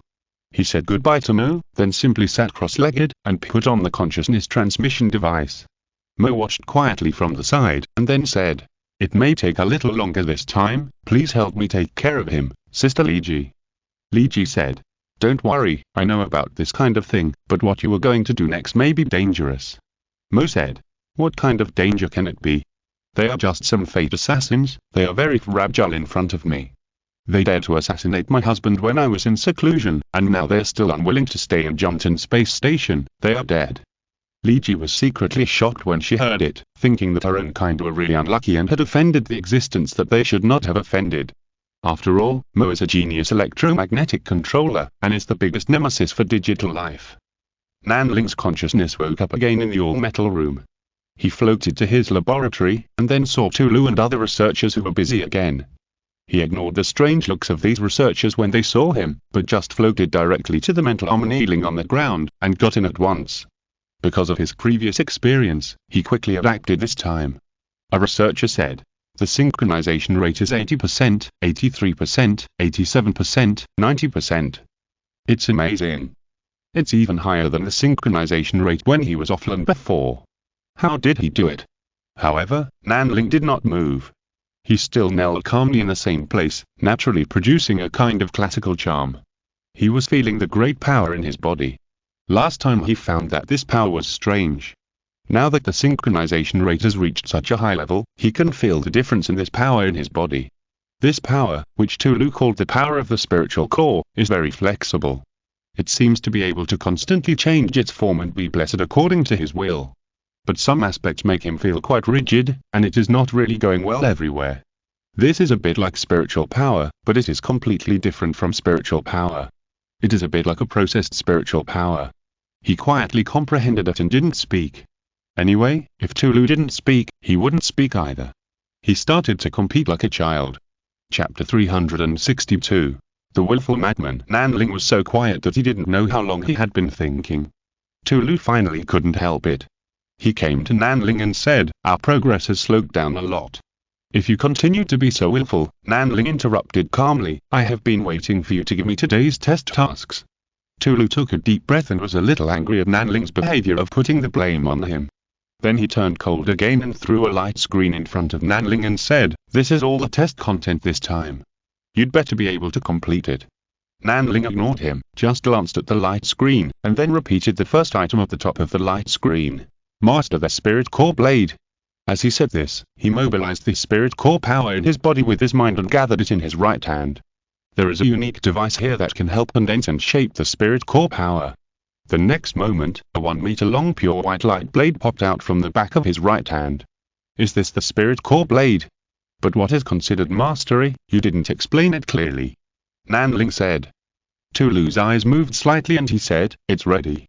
Next is, before he finished speaking, Nanling interrupted him again, then start the spirit core shield. It turns out that the protrusions on the back are the auxiliary generators of the spirit core shield. Now I understand. As soon as he finished speaking, a transparent light shield appeared in front of him. Because the refractive index of the light suddenly changed, his body looked distorted for a moment, and then returned to normal. The researcher next to him said, "The spirit core shield has been fully activated and is very stable." Nanling looked at Tulu, who was not hurt within the shield range, and then said, "It seems that this shield has the ability to self-identify non-hostile targets." Tulu was a little complicated and didn't know how to describe his feelings. He simply said, "Very good, the third item, the extreme running test, needs to be carried out at the test site outside." Nanling calmly followed the cursor in front of him to the site outside. Then he sprinted on a runway in a ring space according to the instructions. This runway looks straight, but it is actually a ring under the distortion of space. A person running on the track will only feel that he is rushing forward, but in fact, unless he stops, he will never be able to escape from the ring of this space. Nanling ran on this ring space track and increased the sprint speed of the mind armor to the limit. The researcher in the laboratory immediately said, "It is amazing to reach the theoretical limit. It is amazing to get such experimental data. Any equipment has a theoretical value and an actual value. The actual value is often worse than the theoretical value. After all, the theoretical value represents the limit that can be achieved under the most ideal conditions." Nanling did it, at least for the speed of the mind armor. He brought out this theoretical value. Nanling stopped when he saw the instruction that the test was completed. Tulu suddenly said, "Why stop? You can run faster." All the researchers looked at him in surprise. Nanling's ability to run the theoretical value was already amazing to them, but their leader wanted Nanling to break this limit. Tulu noticed the eyes around him and said coldly, "The meaning of mind arming is to break through the limit. Nanling, you are the one who can break through this limit, so don't stop." Nanling stopped and replied calmly, "This test is completed." Tulu took a deep breath, suppressed his irritation and said, "Okay, the next test is the strength test." After each test, Nanling perfectly exerted the theoretical data of mind arming, allowing the entire laboratory to record the operation status of mind arming under such extreme parameters. These are all very precious experimental data. This made the test in Nanling's laboratory proceed very quickly, but the laboratory was full of low pressure. Because the more perfect Nanling performed, the uglier the expression on their section chief's face.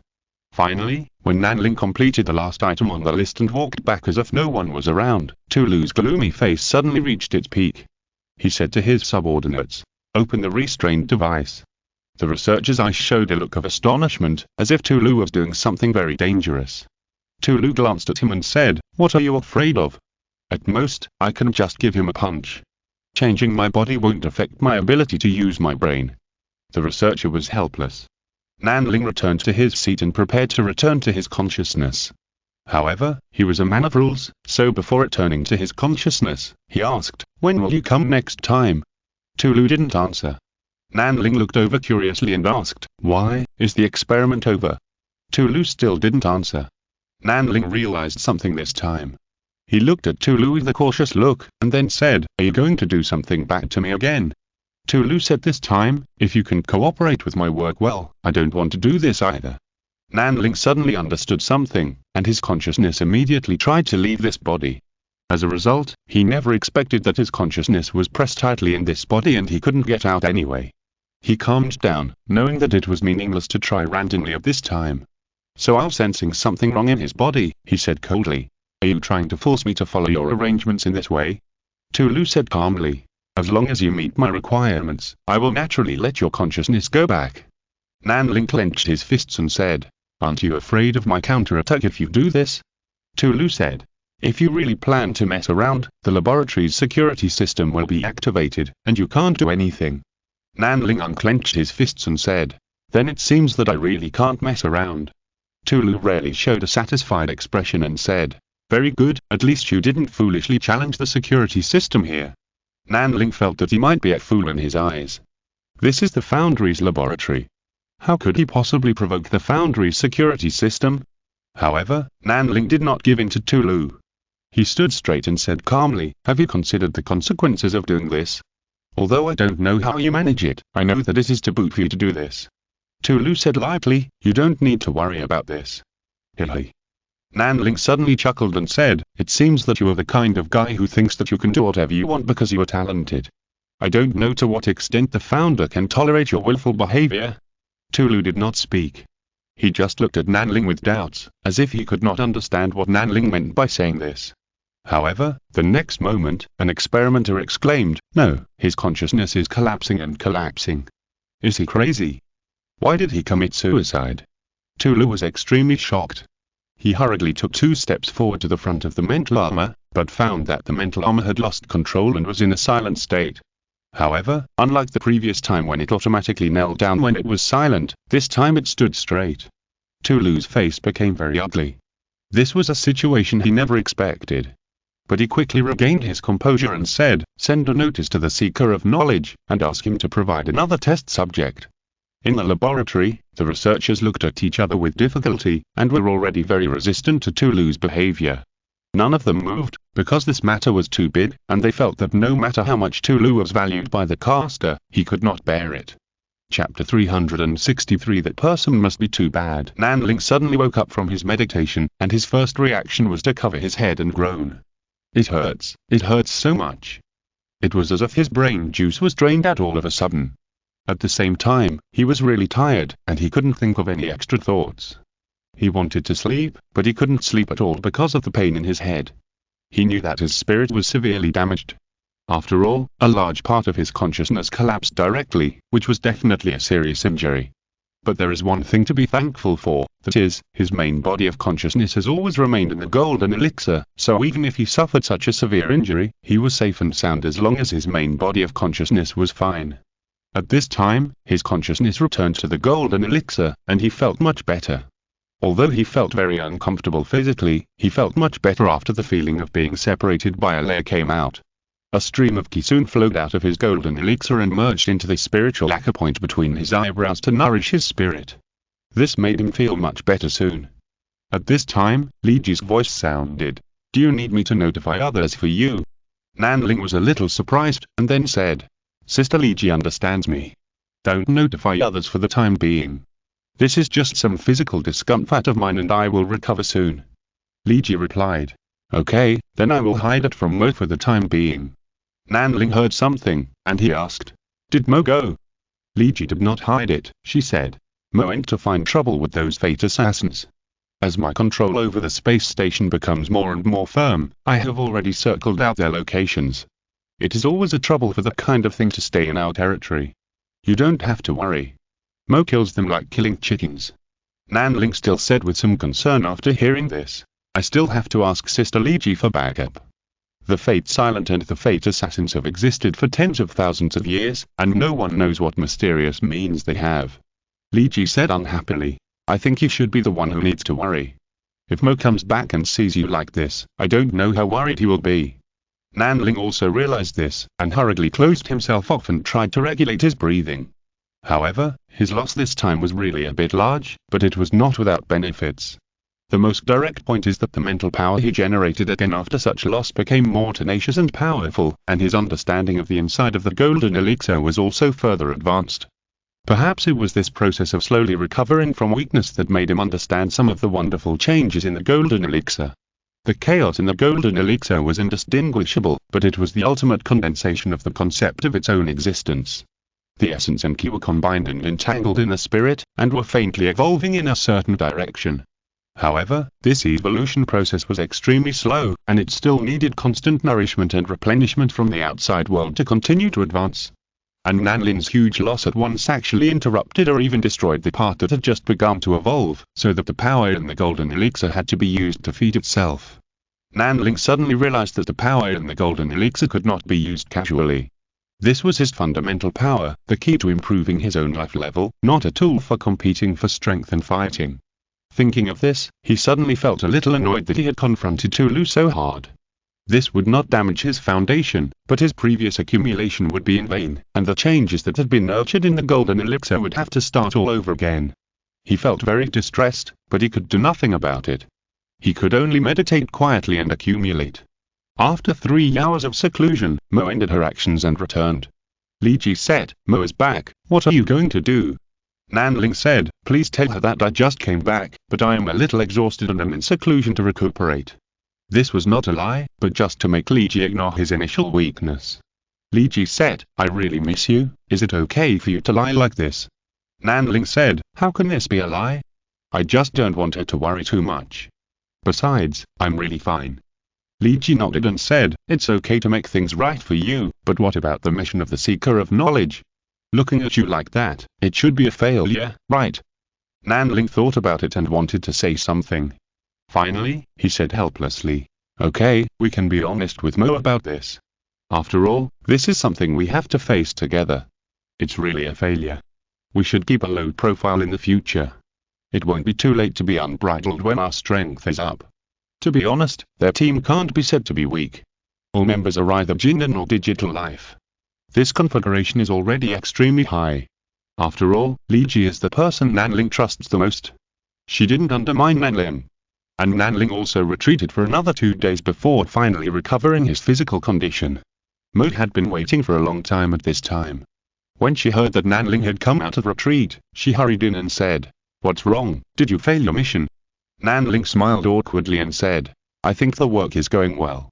All the experimental projects in the current stage have been completed.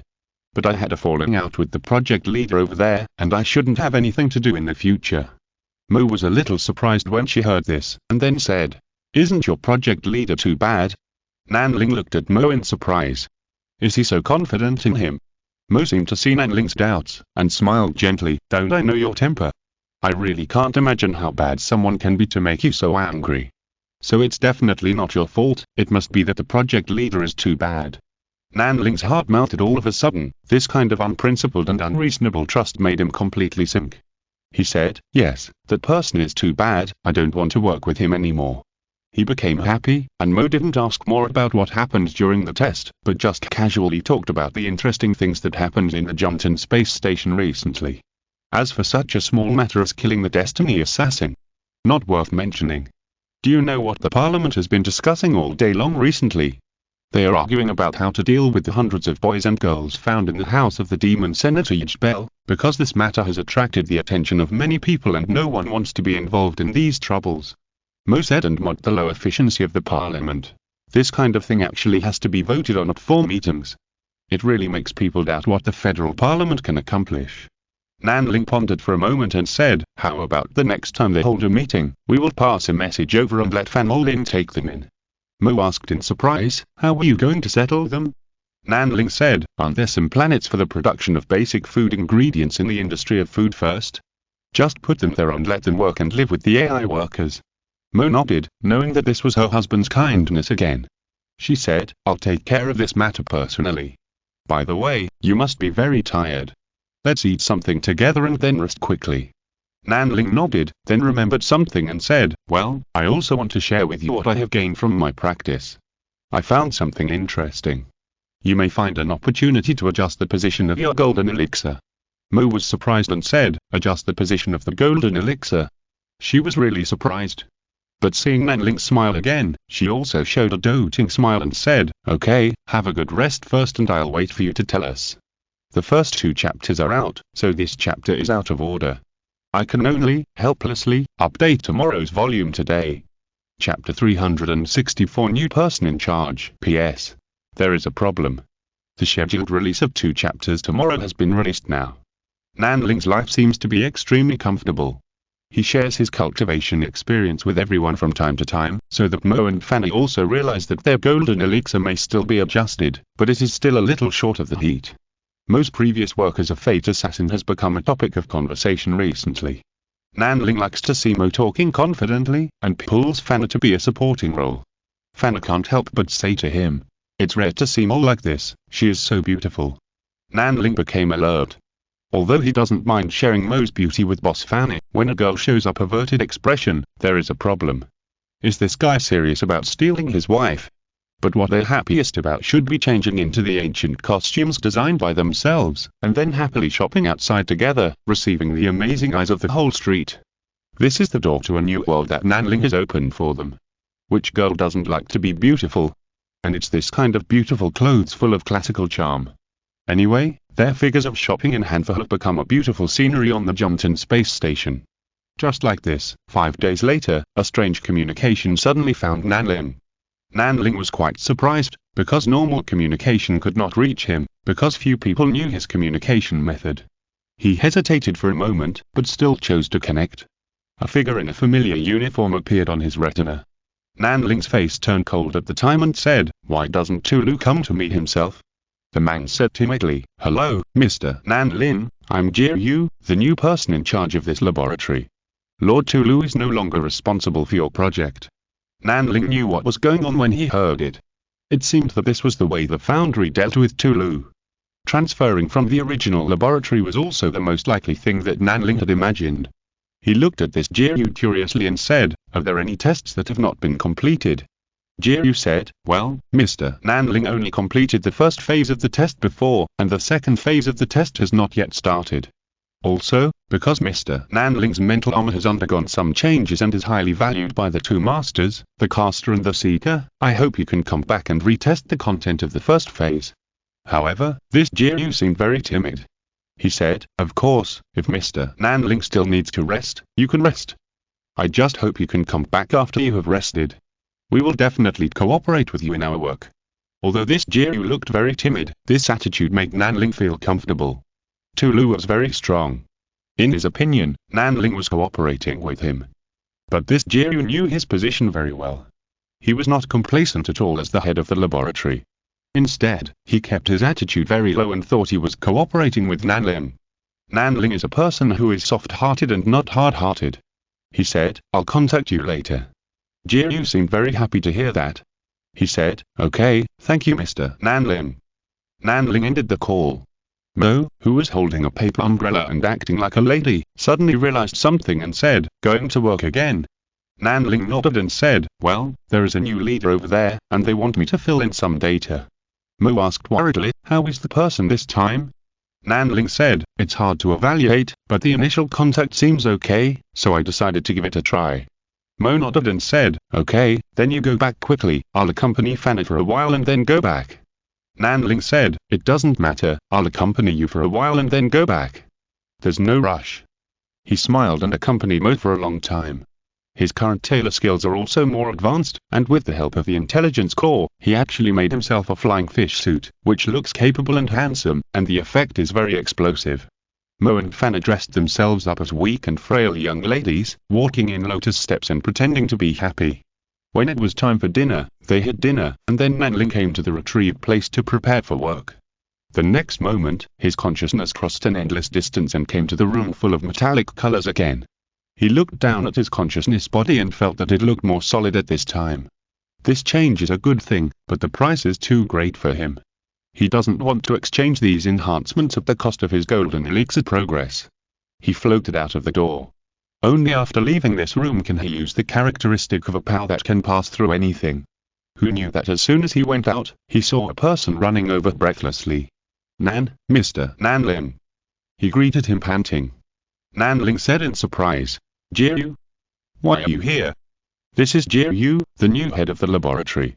He said, "Mr. Nanling, why didn't you tell me in advance that you were coming here at this time?"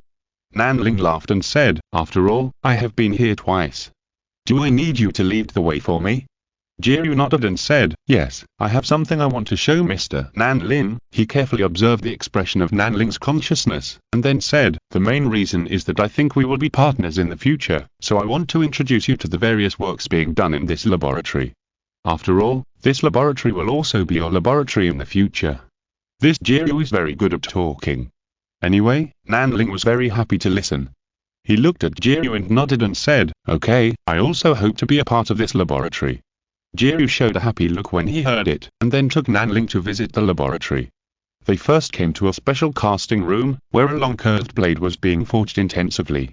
Thunders kept falling around, and Nanling felt a very strong gathering of thunder spirit power. Nanling asked curiously, "Are you going to forge attribute weapons?" He was very curious. This kind of thing shouldn't be difficult, right? And Jiryu said, "To be precise, it is to create a weapon with attributes suitable for the mind armor."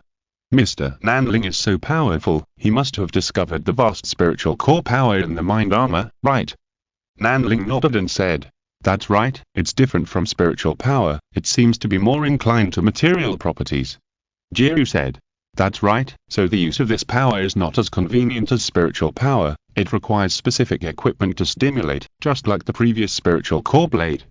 Nanling said, "I don't understand, this power can obviously respond to my will very well." Jiryu didn't think this was a problem, he said. "After all, Mr. is a talent carefully selected by the Seeker, it's not surprising to do this. This power is actually relatively inert, if you wanted to show more changes, you must have the assistance of equipment. But it is indeed a brand new power, this power may also become another possibility for us humans." Nanling woke up. What is being tested here is not the mind armor, the mind armor is just a carrier, the real test should be the power of the spiritual core. Finding a new direction for mankind is indeed the greatest thing that the Xingcan pioneers have done. Chapter 365. Incarnation. Nanling visited many laboratories. In addition to weapons, they also debugged various plug-in modules. Jiryu said, "These modules will be loaded on Mr. Nanling's spiritual armor later. They will provide various blessings for the spiritual armor. This laboratory does have a lot of good things." Nanling asked, "What are other laboratories researching?" Jiryu said, "In fact, the content of everyone's research is the same, but because the testers of the spiritual armor are different, the adjustments made by each laboratory to those modules will also be different. So the starting point of our 5 laboratories is the same, but when the experiment is completed, it should present 5 completely different directions." Nanling was also greatly inspired and nodded and said, "This experimental idea is really good, worthy of being the laboratory of His Excellency the Caster." Jiryu was proud to hear this. Then he thought about it again, and said tentatively, "In fact, Mr. Nanling, you don't have to blame Lord Tulu for his impatience. He just wants to catch up with the progress of other laboratories. Other laboratories have recently entered the module testing phase, which puts him under a lot of pressure." Nanling said, "I can understand his ambition, and I even tried my best to cooperate at the beginning. But his deceptive approach has completely lost my trust in him. I hope we can establish a good trust and cooperation relationship between us." He gently laid out the matter. Under normal circumstances, he is a person who is willing to be kind to others. Jiryu was silent for a while, then nodded seriously and said, "Yes, Mr. Nanling, we will be good partners."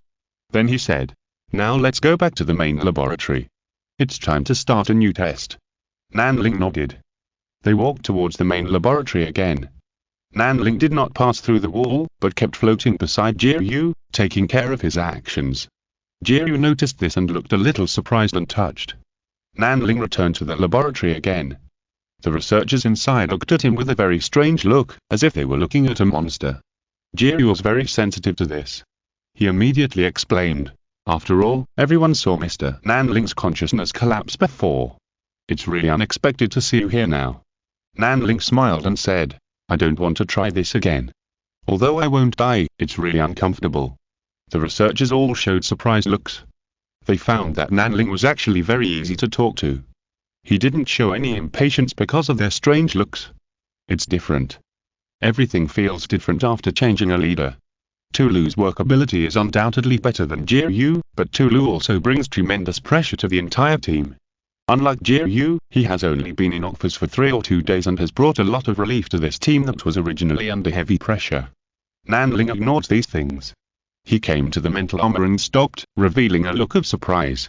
He said, "Why does it stand like this?" Seeing this, Jiryu also smiled bitterly and said, "We don't know what's going on.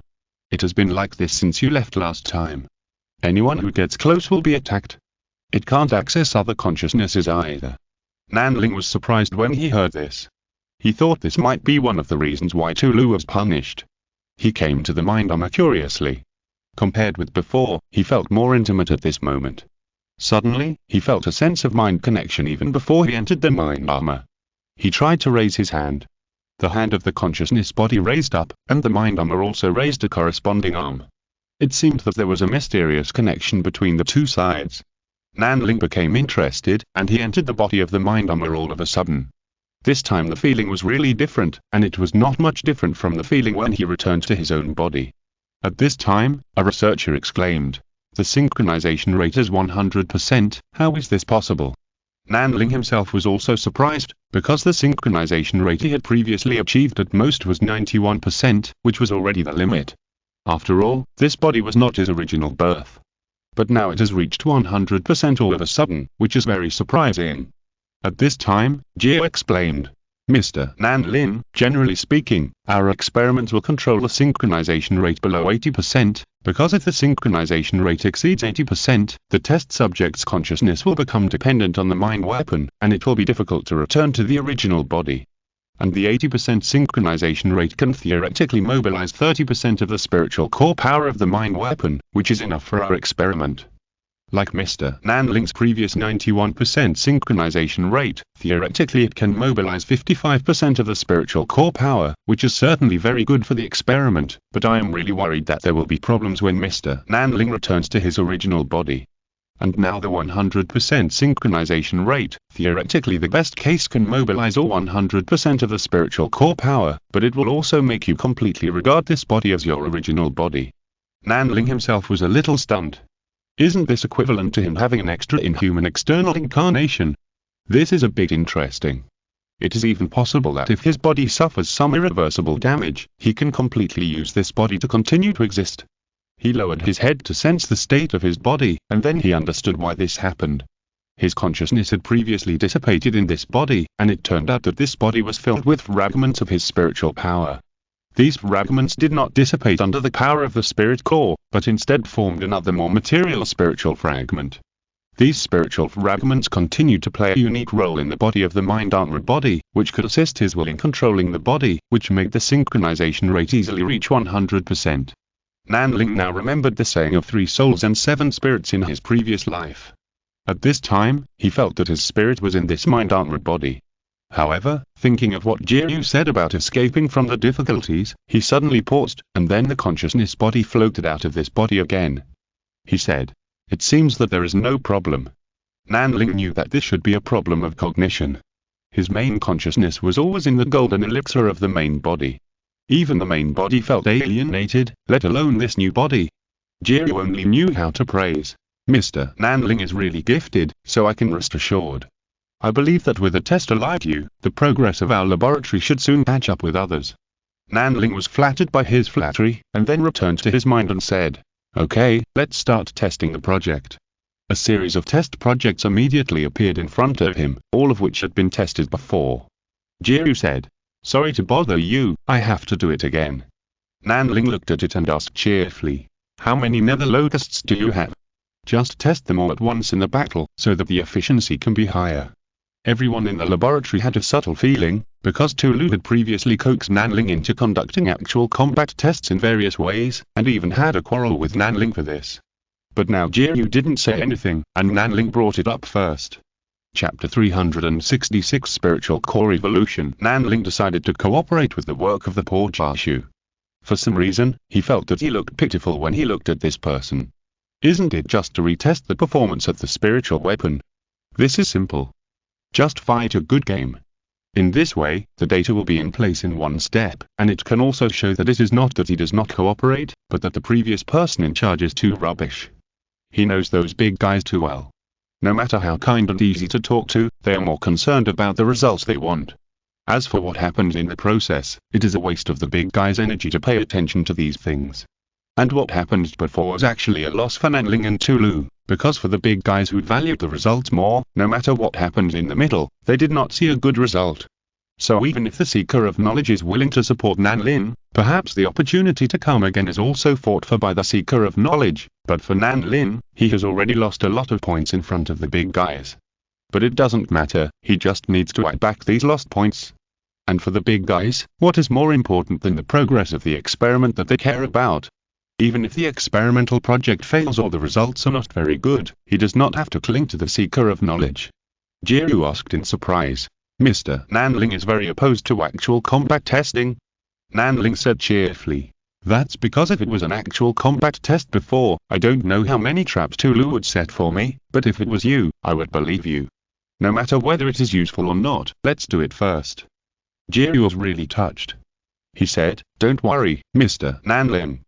I have already said that I will cooperate with you. After all, I'm just an ordinary researcher and I don't have such big ambitions. I just want to get through this experimental project safely. Nanling said, then let's speed up a bit. How many nether locusts are there? Jiryu said, Lord Tulu brought a batch of a total of 100 locusts. One was killed by you a while ago. Now there are 99. Nanling said, then let 10 out first. I will warm up first. Jiryu asked worriedly, will it be too many? Don't get me wrong, Mr. Nanling. I don't doubt your professionalism. It's just that your synchronization rate with the mind weapon has reached 100%, which means that you will inherit its pain 100%. Nanling felt that this man was really good at talking. He said, don't worry.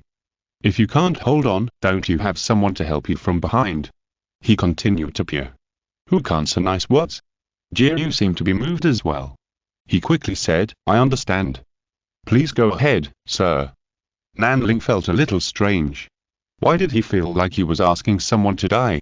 He came to the Colosseum-like place again, and then used his mind and senses to feel the fast-moving and advancing nether locusts in the opposite passage. A spirit core blade had already popped out from the back of his right hand, waiting for the nether locust to arrive. He was not worried at all, because he had already had a thorough understanding of the strength that this body could exert from the previous evaluation. A nether locust had already appeared at the entrance of the passage, and then it saw Nanling at a glance, and it jumped out like an arrow and rushed over. In the smoke and dust raised by the nether locust, Nanling faced it calmly. In the blink of an eye, he turned around lightly and swung his right arm. The nether locust that was crossing over instantly lost speed, and then fell to the ground and was directly split in half. Purple-red liquid flowed all over the ground, and various organs fell out, corroding the ground with a sizzling sound, and still emitting hot steam. Nanling himself was not stained with a single drop of blood. It must be said that the dynamic vision and nerve reaction of this body are really amazing. No, he felt that the reaction speed alone was even faster than before. At this moment, the remaining 9 nether locusts also rushed out. These nether locusts had no commander, and they would rush forward when they encountered the enemy. Nanling was strolling leisurely. In his eyes, the movements of these nether locusts were not slow, but slow motion, and they were full of lags. His eyes could see their movements, his consciousness could react, and more importantly, his body reaction could keep up. So he just stepped sideways to avoid the attack of a nether locust, and chopped off its head with a wave of his hand. Then, facing the other nether locust that was chasing him, he rotated on the spot and continued to avoid its charging giant claws. The spirit core blade that was thrown out actually cut it in half. Because the length of the spirit core blade could not penetrate the entire thickness of the nether locust's body, this nether locust was like a shrimp with its back opened, and it was split into 2 its skin and flesh. The sharpness of the spirit core blade filled Nanling with a familiar feeling, and it reminded him of the winged spiritual power he was most familiar with, as well as its tearing and sharp concepts. With a thought in his mind, he tried to write some concepts. Tearing concept. This was a habit, and there was no reluctance in the process. After the wind-tearing concept was added to the spirit core blade, Nanling was quite pleased to notice some familiar changes in the spirit core blade.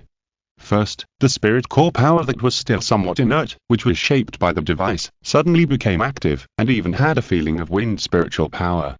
With the addition of the tearing and sharp concepts, a layer of dazzling green light soon appeared on the spirit core blade. This could not be called wind spiritual power, but it was undoubtedly a power of wind attribute. Nanling was too lazy to figure out how to name this change. He simply waved his hand and brought up an arc of light, and swung a blade of light at the other side of the rushing locust. In just a flash, the moon arc blade light pierced through the dark locust, and even tore the body of another dark locust behind it into 2 halves. Wind spiritual power, tearing the concept. The sound of various data reports from the laboratory in Nanling's ears suddenly stagnated, and then someone whispered. The wind core force can completely break away from the properties of the external module to evolve the spiritual core power.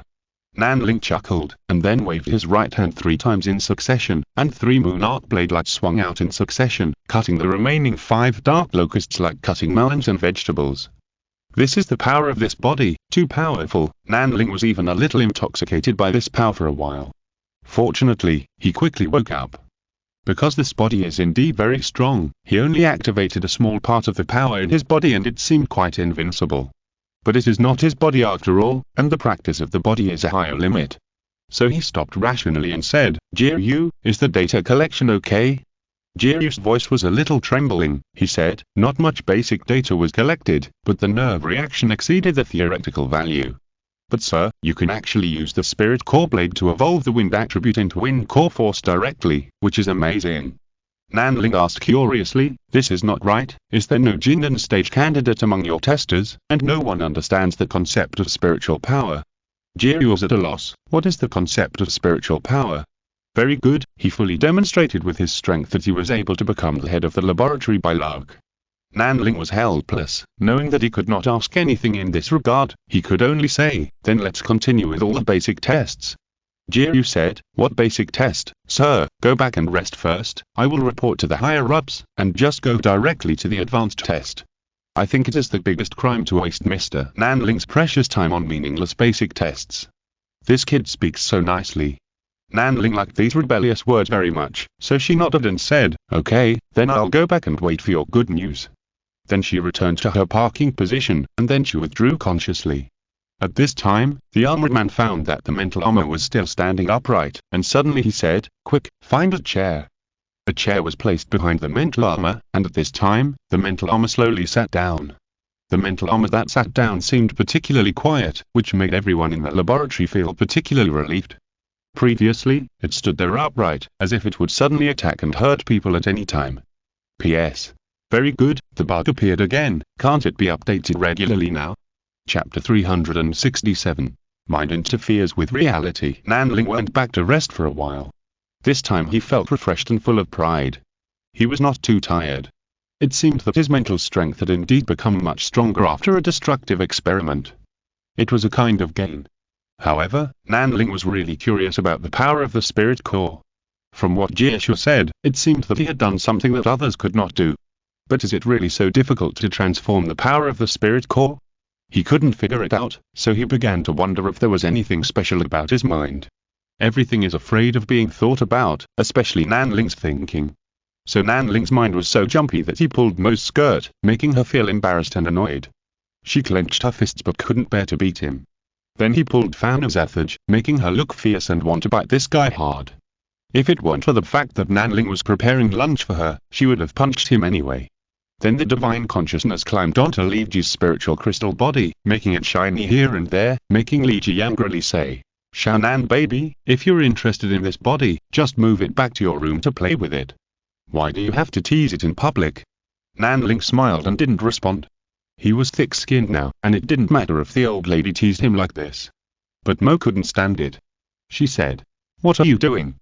Nanling saw that his wife had spoken, and hurriedly explained honestly, I just want to see if there is anything different about my divine consciousness. Mo said, don't you know that there are special testing methods for this kind of thing? Nanling was at a loss. No one told him. He quickly searched the smart core, and Li Ji know. To immediately listed many ways to test divine consciousness for him. It turned out that there were so many decent methods. What he did just now seemed a bit improper. At this time, Mo had already waved her hand and took a small bead of special material from her room, which was only the size of a grain of rice. She said, this is called a quantum simulator. It was originally a teaching aid, but later it was found that it is quite unique to use it to exercise and test the mind. As she spoke, she gently threw the small bead, and then the small bead like a grain of rice suddenly trembled, and then it oscillated rapidly and disorderly, and suddenly turned into a ball the size of a wash basin. But this is not a ball, it is just that the small bead is moving at a very high speed, quickly filling the space in this area, making it look like a ball. Nanling understood and said, is this simulating the state of the quantum cloud? Mo said, limited simulation, after all, it can only jump at 1/10 the speed of light. Next, what you have to do is to do your best to compress its activity trajectory without the help of any other force, so that the area of this quantum cloud will continue to shrink. Nanling immediately understood the significance of this exercise. This quantum simulator can simulate quantum clouds, even if the mass is small, its actual kinetic energy must be extremely high.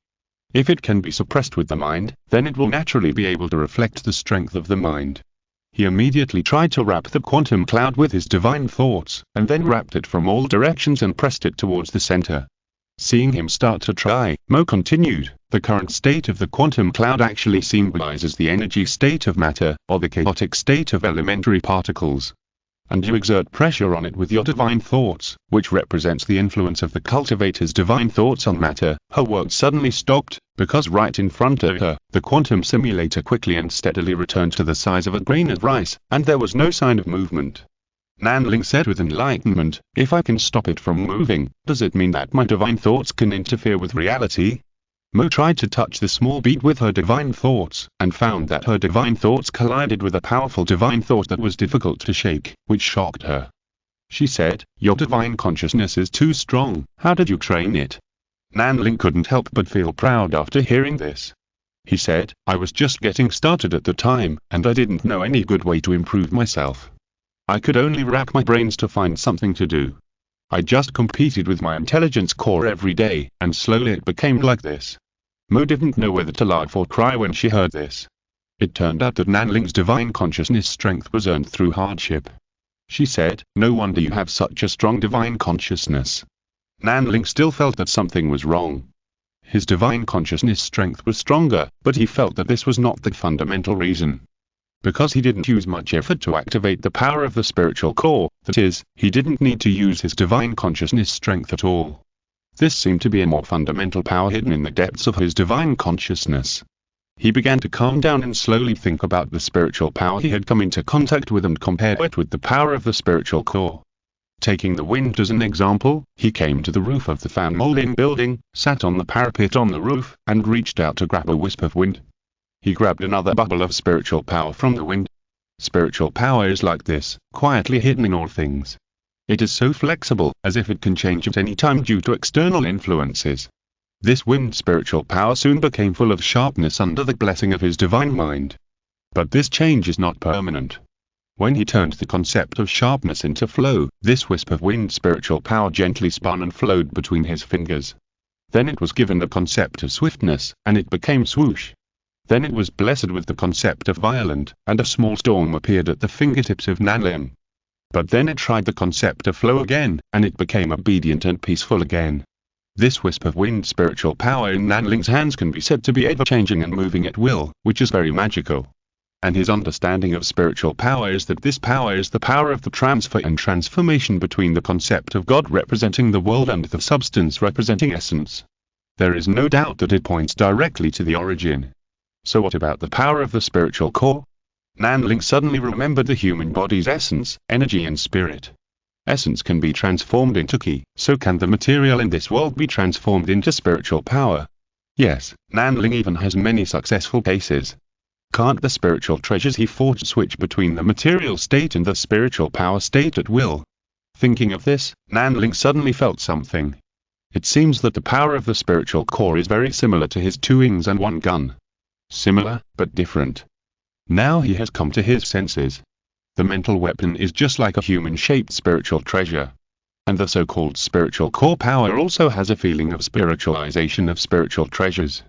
But the power of the spiritual core is obviously more comprehensive, unlike the fixed attributes of spiritual treasures. Nanling summed up these in his mind, and for the first time he couldn't wait to return to the forger's laboratory and try to operate the power of the spiritual core.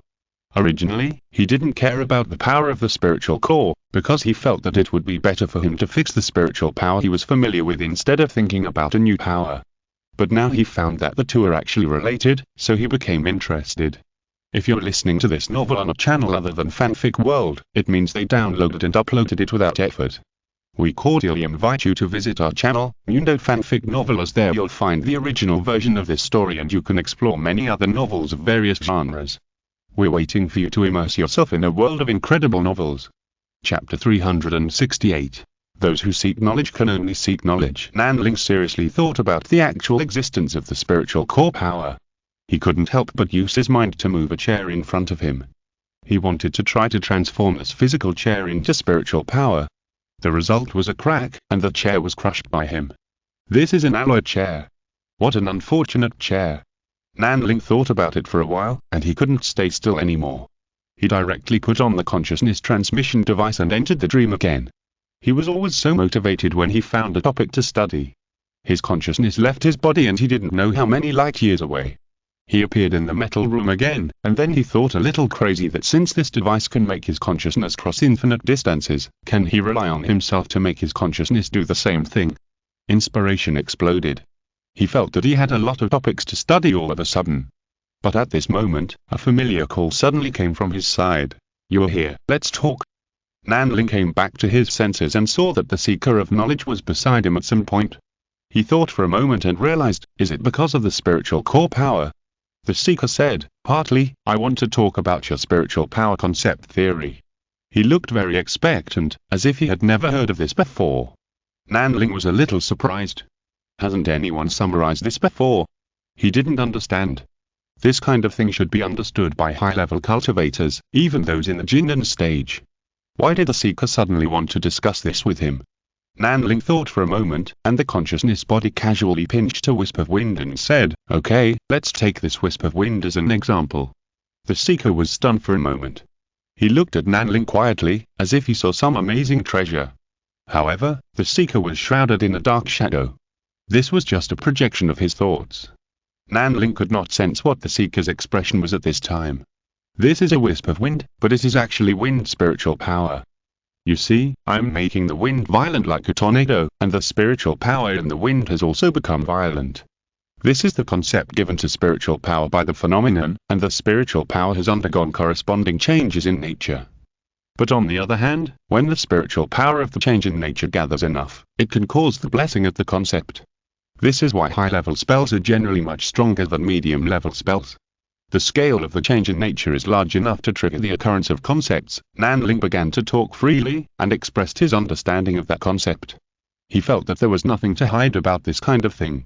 After all, he just summarized some things that everyone understood or just didn't care about.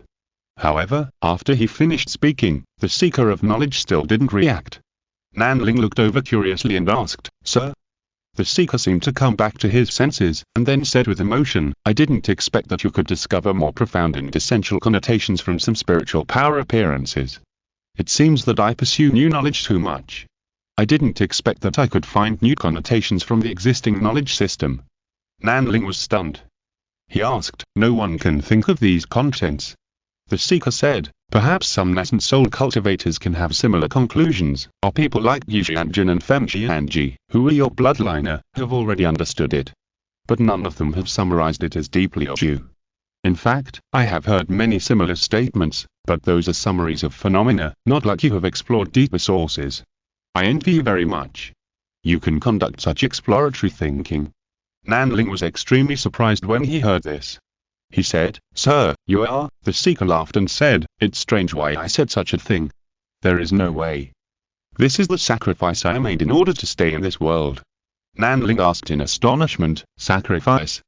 He then asked in surprise, "Innovative thinking?" The seeker nodded and said more precisely, "It's the quantum bioelectric signal system in my brain." Nanling was confused for a moment and asked, "What is that?" The seeker said, "Every human brain is a quantum bioelectric signal system. It possesses the most powerful thinking ability in the universe. No one can predict what kind of inspiration can burst out under this system. This is also the key to the development of mankind to survive crisis after crisis. Unfortunately, it was too late when I realized this. In fact, many ancient beings ignore this quantum thinking system in order to break through the limitations of lifespan. This is actually a huge loss." Nanling asked in surprise, "Quantum thinking system? I thought it was called wild thoughts." The seeker said, "Yes, it can also be called wild thoughts, but do you know how much I envy this ability to wild thoughts?" Nanling never knew that this was also a kind of ability. The seeker of knowledge said, "I seem to know everything now, but in fact I only know everything within the scope of what I already know, and I cannot use all the known knowledge to create new knowledge. It's not just me. In fact, all beings who try to break the limit of the number of human cell divisions and break the limit of species face this problem. We can only go on according to our existing knowledge." Nanling was shocked. Is this really the case? He felt that the amount of information he received in one breath was too much, so he didn't know what to say, so he could only ask with difficulty, "Is there no exception?" The seeker said, "Of course there is an exception, that is the path of cultivation. The path of cultivation is actually not successful, because no one has found a way to truly break through the nascent soul. But from the existing cultivation realms, it can be known that as the realm is improved in the path of cultivation, the number of cell divisions can actually be increased. This is also the only way to continuously increase the number of cell divisions, but it is extremely difficult. I don't know if it can be done. Nanling couldn't help it this time, he asked. The path of cultivation didn't even break through the nascent soul. What about Gijangjan and Femjianji? The seeker said. The natural lifespan of a cultivator in the nascent soul stage is only 1,000 years. Even if a lot of biotechnology is used, it can only extend life by 500 years at most. The seeker provided a very cruel truth for Nanling. The path of cultivation has not come to the end, it is still a road under development. He said helplessly. So, at the end of their lifespans, they used other methods to break through the limitations of their bodies. They have infinite life but also lose the possibility of further progress. The seeker said. That's right. This is also the internal reason for the stagnation of human civilization. There is really no way forward. And we are not infinite life. Our thinking will be trapped in a fixed pattern and collapse in a set direction, which is irreversible. Until the end, perhaps it will become a pathetic existence with only linear thinking, and then it will be the end of our lives. Nanling was so shocked that he couldn't speak. The seeker looked at Nanling seriously and said, because our thinking has been limited in direction, it is destined to be difficult to make breakthroughs, so we attach great importance to the only path of practitioners that has the hope of breakthroughs. For this reason, we even deliberately suppressed the speed of technological development of human civilization, at least the speed of technological application, just to win living space for the path of practitioners. The path of practitioners is too slow to take effect, and the quality rate is too low, so it is indeed easy to be eliminated. Nanling previously thought that the path of cultivators was the brake pad for the development of human civilization in a certain direction, but she did not expect that it was the big guys who secretly held down the speed of the development of human technological civilization, waiting for the continuation and improvement of the path of cultivators. Chapter 369. The Fate of Mankind. Or not, Nanling was confused by the truth revealed by the seeker of knowledge. He found a highlight, that is, he originally wanted to cling to the big boss, but the big boss actually regarded him as a big boss. This is very subtle. He couldn't help asking, but isn't it good for human civilization to continue to develop in the form of scientific and technological civilization? The seeker of knowledge said, this result has actually been predicted by the oracle a long time ago. In order to calculate the future possibilities of human civilization, he summarized the network information of the entire human civilization and finally calculated a helpless result. He paused here, looked at Nanling and said, this result should not be told to you at this time. Do you want to hear it? Nanling suddenly realized something, and a feeling of fear suddenly arose in his heart. Because he remembered a very important thing, that is, knowing these things also means corresponding responsibilities. He knew, so he naturally had to bear the corresponding responsibilities. Nanling shook his head and said, in order to avoid these, I even completely destroyed the Death Star fleet of the Black Death Emperor. I don't want to know these, I just need to know that I will continue to go all the way. The seeker nodded happily and said, that's right, you just need to go all the way, and it doesn't matter what happens. Nanling understood that these big guys don't like to see another person of the same level. They want to see a true transcendent. He shook his head slightly, then thought of something and asked, but since you have lost your creative thinking because you lost your original body, why don't you recreate a similar and suitable body according to your genetic information? The seeker said, because it can't be done. When our thinking is separated from the original body, the thinking mode becomes solidified and can no longer exist in an infinite quantum state. Nanling said in surprise, then I will participate in this experiment. He felt that he didn't change in the direction of the dead brain.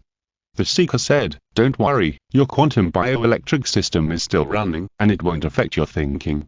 Nanling was slightly relieved after hearing this. At the same time, he suddenly realized that the feeling of separation from the past he felt in his golden elixir should be a dangerous mistake. His body still contained very important mysteries and was not a shell that could be discarded at will. Nanling thought a lot, then took a deep breath to bring his thoughts back to the present. He said, I know, but now I still have to continue to complete this experiment. The seeker shook his head and said, before I realized your value, I hoped you could continue this experiment, but after I heard your description of the concept of spiritual power, I felt that this was a waste of your time. I don't want you to waste your time on this. Nanling suddenly smiled and said, so seeker, this is not a waste, but another kind of accumulation.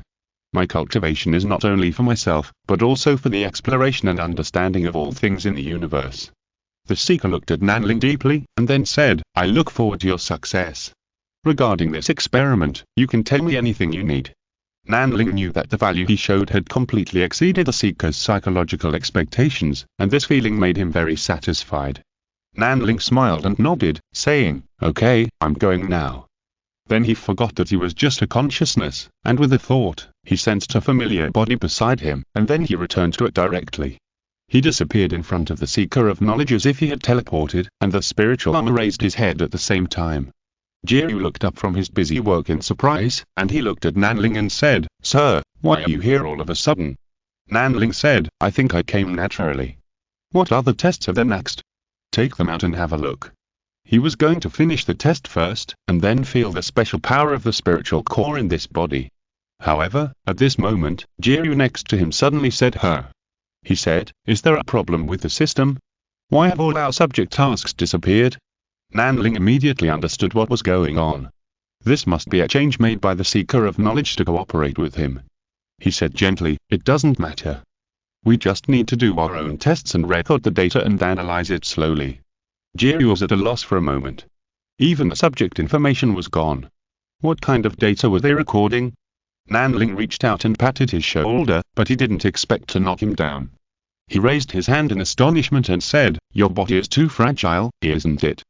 Jiryu scratched his head and said, "I haven't changed my body yet.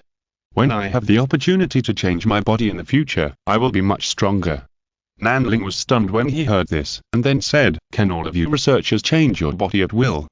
Jiryu said, "No, I also got this opportunity because I became the head of this laboratory. When my body can't hold on any longer, I can apply for a new body." Nanling nodded and suddenly suggested, "Try your best, try your best, it's better not to change your body casually." Jiryu nodded in confusion. He didn't understand, but he was very obedient. Then Nanling said, "Okay, let me go outside now, or release 10 locusts, I'll think about it." Jiryu understood what he heard. This is another test with actual combat. This is the most worry-free way. Let this gentleman have fun, and they can collect some information by the way. So Nanling appeared in the Colosseum again. The corpses of the previous nether locusts had been collected, but the strong stench had not yet dissipated. Nanling did not even use the spirit core blade this time, but stretched out his left hand towards the noisy passage, and then paused for a moment. He did not use the power of the wind attribute again, but made other attempts. The next moment, a blazing blue flame suddenly shot out from his palm, directly covering the passage. The nether locusts that rushed out were not ready yet, and they crashed into the sea of fire, and after a quick squeak, they turned into ashes. The spirit core flame, it looked extremely powerful. However, the flame went out after burning 10 nether locusts, because Nanling had already put them away, and there was nothing flammable on the background. Nanling frowned slightly, and said, "Put 10 more in." Jiryu hurriedly did as he was told with excitement. Because Nanling had just proved one thing, that is, the power of the spirit core can be converted into multiple attributes. Originally, this topic was a high-level topic at a later stage. It was designed to test whether a spiritual weapon could carry 2 attributes. But now, the next moment, Nanling suddenly brought down violent thunder and cleared out another batch of nether locusts, which made Jiryu numb. Because according to their previous topic steps, it seemed that only 2 attributes were loaded and tried, and 3 attributes were considered as extended content. So now even the extended content has been reached. But the next moment, Jiryu was stunned. Because the Colosseum was already frozen in frost. Nanling went beyond the scope. Chapter 370 Quantization. Nanling was wearing spiritual armor, and he didn't want the locusts to come out. He didn't want to see how powerful the attributes of the transformed spiritual core power could be.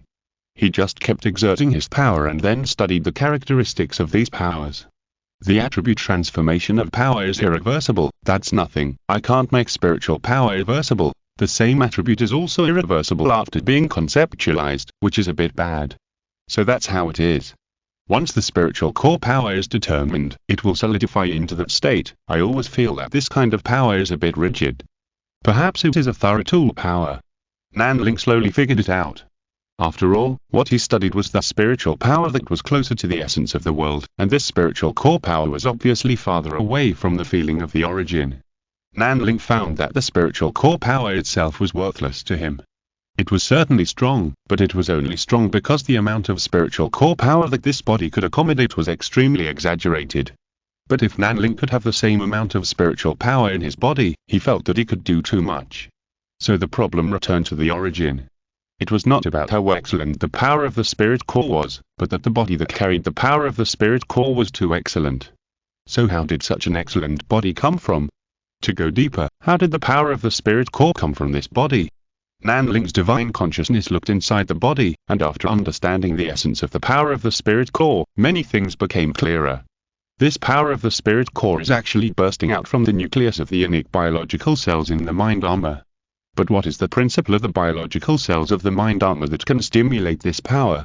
Nanling curiously put his divine consciousness into the microscopic as much as possible, and then he was shocked to discover the unique property of this biological cell: semi-energy.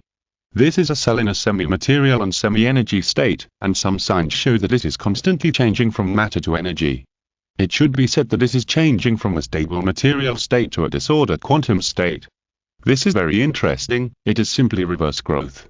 Does it mean that this mind armor has reached its limit and can become a very amazing quantum life? No wonder those big guys are so eager for this experiment, because if it is operated well, there may be a chance to break the key to their lost quantum thinking model. The so-called spiritual core power is actually the power generated in this transformation process. Nanling thought seriously about the possibilities here and stood still. The Jieshu did not dare to disturb him. This timid guy knew his position very well, which was to cooperate with all the actions of this gentleman. It didn't matter even if he lost the position of the person in charge he had just obtained, because he knew that he did not have the talent, and he was often terrified for this. At this time, Nanling came back to his senses, and he suddenly returned to the laboratory in one step. Wind escape technique. However, after the wind escape ended, he was still surrounded by a strong wind spiritual power, which was the residue after the excessive transformation of the spiritual core power. Nanling knew that this was also the shortcoming of the spiritual core power. This irreversible transformation actually felt like a waste for him. It can also be regarded as another angle to show that this power is not stronger than spiritual power. Nanling thought for a while, put aside his research on the various manifestations of the power of the spirit core, and asked, "Is there any information about the manufacturing principle of spiritual weapons?" Jiu was embarrassed and said, "We don't have this. This is the top secret knowledge of the Lord Caster. We are not allowed to know it." Nanling was not surprised to hear this. He waved his hand and said, "Has the data for today been collected?" Jiu was excited and said, "Of course, this is a big harvest, sir, it's amazing." Nanling nodded with satisfaction, and then said, "Okay, then I'll go back first. Well, I will come here for 2 hours every day in the future. If you have any research that requires my cooperation, just let me know. I will try my best to cooperate with you in these 2 hours." Jiu was moved again when he heard this, and hurriedly explained, "Thank you very much for your generosity, sir, but as far as I know, all our current tests are only the first stage of the experiment. In the second stage, the test group will be expanded, and then each great man will continue to recruit team members to conduct another practical test." Nanling understood and said, "Okay, then how long is it until the second stage now?" Jiu said, "That depends on the progress of other laboratories. Anyway, we have actually completed the final test here." Nanling asked in surprise, "What is the final test?" Jiu said, "It is the switching between 2 or more different attributes. Of course, that was supposed to be tested in conjunction with the attribute module. You are so awesome, sir. You skipped this step and let us get the precious final data." Nanling said awkwardly, "Don't say that. Since we need to cooperate with external modules, let's test these external modules next." Jiu said with some embarrassment, "But many places of those modules have not been debugged to perfection." Nanling said, "There is no need for everything to be perfect. Just test it directly and detect the advantages and disadvantages from actual combat. This is much more efficient than hard tuning without any reference."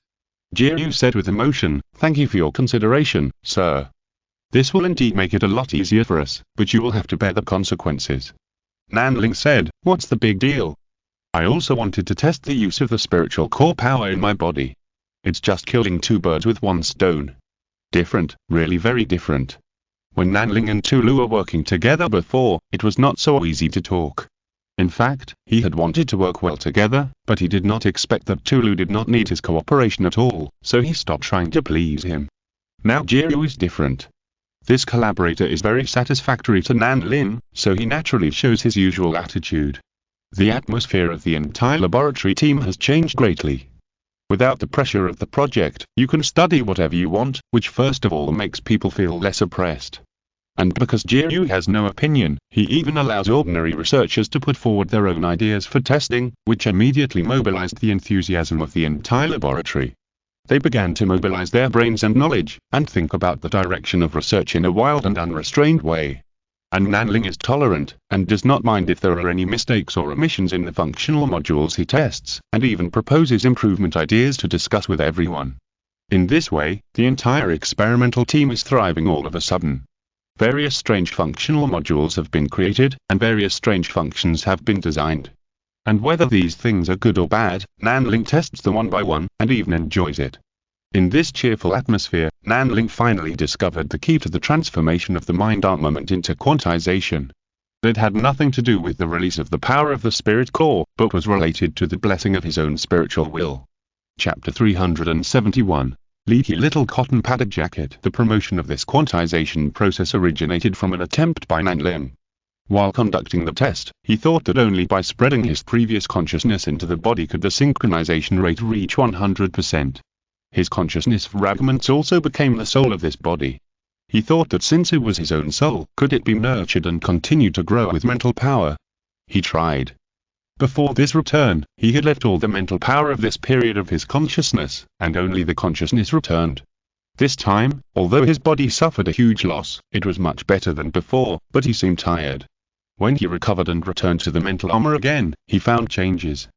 Because of the addition of his mental power, the previous consciousness fragments were obviously more powerful, and his control over this body was also improved. This is not an improvement in synchronization rate. The synchronization rate only represents the ability to act under the normal definition, and the improvement that Nanling obtained at this time is the control of the body's cell level. From the performance point of view, that is, he can increase the production capacity of some body cells. The deeper level is that the quantization degree of these cells has been improved. Nanling was very surprised by this, but turned around and thought, wow, isn't this the process of refining magic weapons? After a long time, he finally found the solution from the path of cultivation. He had to sigh that this path of cultivation was indeed an ancient route, but he didn't know why it disappeared for a while, and what happened to the people who left this method of cultivation. There were so many puzzles that he was curious about. But just when he was enjoying it, Jiryu said with a sad face, "Sir, I'm afraid we have to suspend this experiment for a while." Nanling was having fun, why did it have to be suspended? He asked curiously. What went wrong? Jiryu said, something happened in other laboratories. A beauty that the beauty seeker loved died, which made the beauty seeker furious. The forger had to stop the experiment and hold him accountable and restudy the safety measures. When Nanling heard that it was such a thing, he felt that there was nothing more to say, so he just studied it. But it was quite unexpected that the beauty seeker could care so much about the lives of his subordinates. He shook his head with emotion, and then said, "Okay, when you resume work, please contact me at any time." Jiryu said, "Yes, sir, we just happened to summarize the research results during this period. To be honest, our research during this period was a bit too chaotic. I don't know if the great ones will be very angry when they see our messy and disorganized research. I remember that His Excellency the Caster attaches the most importance to the rigor of research." Nanling knew his concerns after hearing this, and comforted him. "If His Excellency the Caster blames you, just say that it is my willfulness. Anyway, I'm also very willful." Jiryu was very moved. He said, "No, sir, you are the most gentle person I have ever met. How could I be willful?" Nanling waved to him and said nothing more. The mental armor immediately lost its support and then sat quietly on the chair. When Nanling woke up, he left his mental power there again, so he was not in a good mood and had a slight headache. But these are all minor problems. He will recover soon after refining his ki and transforming his spirit. Nanling walked out of his retreat room and saw Mo, who was sweating after exercise, walking in front of him. "Sister Mo, are you going to take a shower?" Mo glanced at him and said, "Well, I just trained my muscles for a while. I haven't trained for a long time. I feel that some parts of my body have become loose." Nanling said, "No, I think you are still as beautiful as ever." Mo glanced at him again and said, "Let's not talk about me. Is there something wrong with you again?" Nanling touched his face curiously and said, "Can you tell?" Mo said, "You were so focused on that before, so you didn't have time to flirt with me." Now you suddenly come to tease me, so you must not need to spend time on that for the time being. Nanlin. ... So accurate. He said, I am sincerely praising you. I don't need any reason to praise you, because, Mo covered her ears and said, okay, I know what you were going to say. Isn't it just that I am your wife and you are my husband? You don't need to repeat this kind of thing over and over again. I know it. Nanling laughed. As soon as he came out of the gate, he saw Sister Mo's shy and defenseless look, and his mood immediately improved. So she waved her hand to indicate that she could go take a shower, and then walked away again. Mo secretly hated seeing this thing is too bad. Then Nanling strolled outside again, and saw Miss Fanny, who was basking in the sun on the parapet on the roof with a bulging belly, and said, Boss, whose child are you pregnant with? Fanny was furious when she heard this, and she crushed the edge of the remaining parapet, pinched off a piece of alloy and threw it fiercely. You bad thing, how did my belly become like this? Do you need to tell me? If you hadn't asked Liao to cook those dishes for me, how could I have eaten so much? Nanling was speechless for a while, and he said, those are all your favorite foods. Fanny acted like a rogue. No matter, it's your fault. Nanling couldn't do anything with her, and he wanted to tease her, but he found that he couldn't handle this rogue lady. It can be said that one thing conquers another. He could only say with a sad face, isn't there a method of refining essence into Qi to refine the excess essence? Fanny said, yes, that's why I eat it freely, but it's too troublesome to refine it bit by bit each time. I decided to accumulate it to a certain level and then go into seclusion to refine it all at once, and by the way, I will also improve my cultivation. Nanling felt sincere admiration after hearing this, and raised his thumb and gestured, saying, it has to be you, boss. Nanling felt that he had only seen this one example of being able to link the frequency of cultivation with the weight curve. He felt that the cultivation concept he had tossed out should be the right way, right? But Miss Fanny was definitely a world-shaking talent to be able to practice the right way so distorted.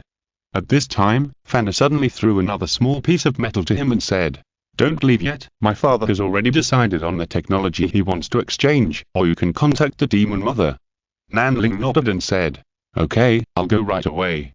He received the information from Fanny, and suddenly felt a little choked up when he saw it. The two technologies Gichen chose were remote consciousness projection technology and biological armor technology. Nanling felt very strange when he saw them, because he had been exposed to these two technologies every day before, although the biological armor technology should only be a prelude to spiritual armament. He took a look and said to Fanny, boss, didn't you tell Uncle Yu that we already have a design drawing of the remote consciousness projection device? Fanny said, no, that's our thing, why give it to the old guy? Nanling. ... He wanted to give his boss a thumbs up, and suddenly felt that it was really pathetic that Gichen had to deal with such a leaky cotton jacket. Chapter 372 The Demon Mother with Unrepentant Evil Heart. To be honest, Nanling didn't want to see the Demon Mother. After all, this big man who wanted to have children with people at any time was a little too scary. But now he has a backer, at least he doesn't have to worry about being forced to leave genetic information. He walked to an area on the top floor of the Famoling building that was specially separated. This area was decorated very luxuriously, with all kinds of fitness and entertainment facilities. It was better than the place where Nanling, Mo and Fanny lived. And the people living inside, Nanling saw a fat girl lying on her back in the sun. After a careful identification, he found that this seemed to be the eldest lady of Ge Qingfei who hadn't seen for a long time. Wait, how did this eldest lady become like this? Nanling quickly contacted Li Juno with his mind and retrieved information in this regard. As a result, he saw from the database of this building that Fanny and I would come here every day to accompany this eldest lady to eat and drink. This picture is too beautiful. Nanling covered his face speechlessly. He never thought that Fanny and I would use this method as a revenge measure. After feeding concubine Yu King, who was known as the most beautiful woman in the ancient domain, into a fat girl, no wonder she has also been obviously inflated recently. She is willing to sacrifice herself to achieve her goal. Nanling waved to the fat girl, and concubine Yu King, who was lying on her belly and sunbathing, actually waved to him lazily, looking like she had completely given up. Nanling could only pretend not to see it and continued to walk into the second compartment. The girl Ling, who was given as a gift by the demon mother, lived in this compartment. She folded her wings on her ribs and looked at the sky with a sad face, just like Sister Dayu. Nanling checked her recent life trajectory again. My goodness, it was Fanna who came to feed her every day, and this young lady even stayed here for a long time.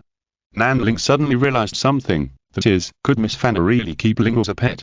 And considering that she also raised concubine Yu King here, and raised a fat girl, he suddenly understood the sinister intentions of this guy. It was indeed heard before that some children of big families like to raise people as pets, but I didn't expect that there would be a real case around me this time. However, Nanling did not interfere with this matter. After all, he had experienced the incident of Fan raising pets. Compared with raising the Hades Locust King as a pet, raising a girl with wings and a cat's tail is just a small matter. Nanling came to Ling without any intention of improving her situation, but just asked calmly, I need to contact the demon mother. I think it's okay to find you, right? Ling nodded, turned his head with empty eyes and said, this is the brocade box that collects the cells and tissues of the Virgin Mary. Just take it, young master. Nanling didn't care about her lack of energy and spirit. He took the fist-sized brocade box and said goodbye and left. Then he thought about it, and took the brocade box to the medical room, found a bucket of nutrient solution and opened the lid. Then he opened the brocade box again, and saw that it contained a thumb-sized cell. Such a large cell is really rare, especially the dark nucleus staring out like an eyeball. Nanling felt a little uncomfortable, and quickly threw the big cell into the nutrient solution. In fact, this cell has begun to divide and reproduce rapidly when it is exposed to the air, which looks very strange. But when it fell into the nutrient solution, the proliferation rate slowed down. Nanling wanted to slap himself at this time, he was too nosy. Because without the nutrient solution, this cell will quickly overdraw its activity and form a temporary body according to an unknown principle. But now at the nutrient solution, it may not be a temporary body. Nanling was afraid that he would have to accommodate another strange thing here. Unfortunately, it is too late now, because the cell has multiplied rapidly, and now there is a bloody head. It actually spoke. Your nutrient solution is not enough. Nanling said, I think it should be enough to just pass on the information, right? The bloody head that was still oozing out various liquids immediately said unsatisfiedly, how can you only do half of the job? At least let me finish growing this head. Nanling thought it made sense, so he poured some more nutrient solution on the head. A lot of hair actually grew on the scalp of the head. Nanling thought it was quite interesting, so he poured a little more. As a result, the hair grew a little longer, and the facial features of the head became more delicate. But soon he realized something and said, that's enough, I'm here to talk about the terms of exchange. The demon mother raised her head blankly and said, what terms? Nanling. ... Did this guy forget? He quickly repeated their original deal. The demon mother then showed a look of sudden realization and said, so it's this matter. I have almost forgotten it. In that case, what technology do you need to exchange with me? Nanling said, we want remote consciousness transmission technology and biological armor technology. The demon mother didn't care. She said, okay, but I can only input information to you in the form of brainwave loading. Bring me a super brain component. Nanling did as she was told. Soon the data transmission began. A lot of technical information was stuffed into the super brain component. These technologies are not two separate items, but a very large system. It seems that this demon mother is very kind. She not only gave two separate technologies, but also all the underlying content that can support the realization of these two technologies. After the transaction was completed, Nanling felt that this head was of no use. But at this time, the demon mother's head said again, why do I feel that you don't respect me as much as last time? Nanling rubbed his face. Was it so obvious? He said, no, we were still strangers the last time, so we'll get to know each other better. The demon mother's eyes lit up when she heard that and said, that makes sense. Why don't you go to the Ghost Sea as a guest? I'll treat you well. Nanling knew something was going on when he saw her expression. Something big was going on. He quickly refused and said, I'm afraid that's not possible. I don't have time. The demon mother said regretfully, is that so? That's a pity. Your genes are so good. I really want to get them. Nanling shuddered. He was indeed thinking of this. It would be fine if the demon mother was really a beauty, but the problem is that she could be of any gender. He pondered for a moment and said carefully, Mr. Demon Mother, although I inherited the blood of ancient immortal lord and winged fairy lady, they are all incomplete fragments that have been selected. I don't think they will be accepted by you, right? The demon mother nodded and said, If it were just like this, of course it would not be accepted by me, but life is magical and has infinite possibilities. Just like you, these two genes combine to create a very delicious taste in your body. This is the natural evolution of life in the growth of the day after tomorrow, which cannot be achieved by any artificial modulation in the early stage. Nanling felt that the demon mother was sick. He said, "Okay, but I still refuse." The demon mother did not force it, but just said, "That doesn't matter, you just need to perform well in the experiment of mind-arming." Nanling was surprised that the demon mother actually mentioned this to him. He hesitated and asked, "But the experiment is interrupted now. When can it be restarted?" The demon mother laughed and said, "Interrupted? Well, that's actually because the progress of your laboratory is too fast. We unanimously decided to temporarily adjust the experimental process. Once the caster has made the adjustments, we will naturally invite you to start again." Nanling was surprised when he heard this. "I thought it was Mr. Beauty Seeker." The demon mother laughed and said, "No matter how pretentious Mr. Beauty Seeker is, he would not interrupt our experiment because of such a thing. He made a fuss, but it's just a small matter between him and the caster. Don't take it too seriously." Nanling realized when he heard this that the incident of the experiment being terminated was actually because of him. Chapter 373 The Possibility of Going Out. Nanling sent a gift to Lindu, who had a hollow look in his eyes. It was a thing with a body in a barrel with only a beautiful head showing. It was called human pig in ancient times. What is it called now? Anyway, the girl Lindu who received this gift showed an extremely bright smile, and her originally empty eyes also showed a spirit. In fact, he also asked Lindu to take care of her Virgin Mary. This can be regarded as making the best use of things. Nanling brought all the people in the Zhuoxia team with his own gains and held a meeting. The theme of the meeting was on the importance of remote consciousness transmission technology. That's right, Nanling had a bad idea. He wanted to back up this technology himself. In fact, the two technologies exchanged are now in his hands, and no one can stop him from backing them up. But his rigorous character made him want to gain legitimacy. So he found the now plump Fanny and said, "Boss, I found a way for us to continue sailing without delaying things here." Sure enough, the moment he said this, Fanny's eyes lit up like searchlights. Mo rubbed her forehead helplessly when she saw this. She understood these two people too well. When Nanling spoke in this way and when Fanny showed this expression, it meant that someone had been completely controlled. But it is undeniable that this point of Nanling's was really too touching. To be honest, the current situation is not so much that everyone is developing a foundation, but in fact it is more like being trapped in the Star Federation and unable to move. They are trapped by complicated affairs. Although there are professional managers like Gao, there are still many things that they have to deal with in person. Fanny has actually been fed up with this boring life for a long time. If it were in the past, she would have cried out a long time ago, but this time she has been very quiet, doing the rice bug of eating and sleeping and eating. This is not because Nanling has settled her comfortably, but because she is in a bad state because she really can't raise her spirits. But now Nanling suddenly brought up this point, which made her shocked. This is a person who can't sit still. Hurry up and tell me. Fanny couldn't wait any longer. Nanling was panicking. Seeing this posture, he felt like he was going to give him a human bomb collision. The memory of his broken ribs attacked his brain again. He quickly stepped behind his wife and said, "Don't worry, listen to me. It's not that he is timid, but his wife is much stronger than him and can bear Fanny's current fact." Mo smiled. In her eyes, the interaction between the two was only interesting and warm. She pressed Fanny's head and said, "Don't get excited. I think I understand what Shionan means. Think about it carefully. In fact, we have always had this method." Fanny was surprised when she heard this. She used to be reluctant to use her brain, but now she has the stimulation of what she desires, which makes her rusty brain work quickly. She suddenly realized, "I understand. It's the consciousness transmission technology. That's right. We can use this technology to appear at any place we have been to or have not been to at any time. Isn't that the same as Sister Liji? The reason is this. Liji uses the quantum network system covering the entire human activity area of the galaxy to allow her consciousness to quickly travel through it, and the consciousness transmission device also uses the principle of quantum resonance to transmit consciousness. The two really have something in common." Nanling smiled and nodded, confirming this.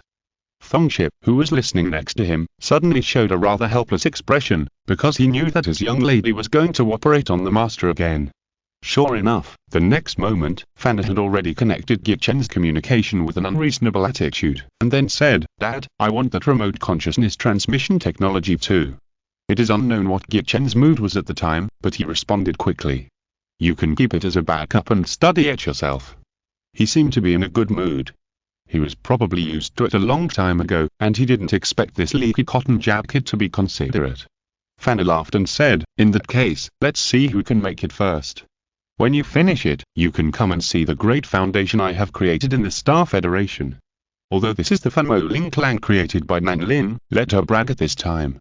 Nanling immediately began to look through the relevant information on consciousness transmission. Mo was doing the same thing. As for how Fanny showed off to her old man, she really couldn't bear to watch. The two of them quickly browsed the information and discussed it. In the middle, they also pulled Liji to join in. The deduction speed was very fast. In fact, they had already made the remote consciousness transmission device given by the Seeker once before. Now looking at this information again, they found that there were many things in common. And those common points are still high in conclusions, which means that they don't have to fully understand these materials. As long as they learn some content in the application field, they can make some of the equipment in it step by step. So Fanny has already won the match with her father. Even though Gichen is now an essence soul cultivator with extremely explosive thinking ability, he is still not as good as a great person who taught him step by step, right? However, through this scene, Nanling found that Gichen still doted on Fanny, but because he had a new wife and children, his attention to Fanny must have decreased. Fanny ended the communication with Gichen. She looked directly at everyone and said, "When will the Zhuoxia be ready?" The captain's eyes were put up again. Especially now that the bulging little belly is already in line with the captain's general aesthetics. Nanling thought about some questions in the information and said, "We'll have to wait for a while.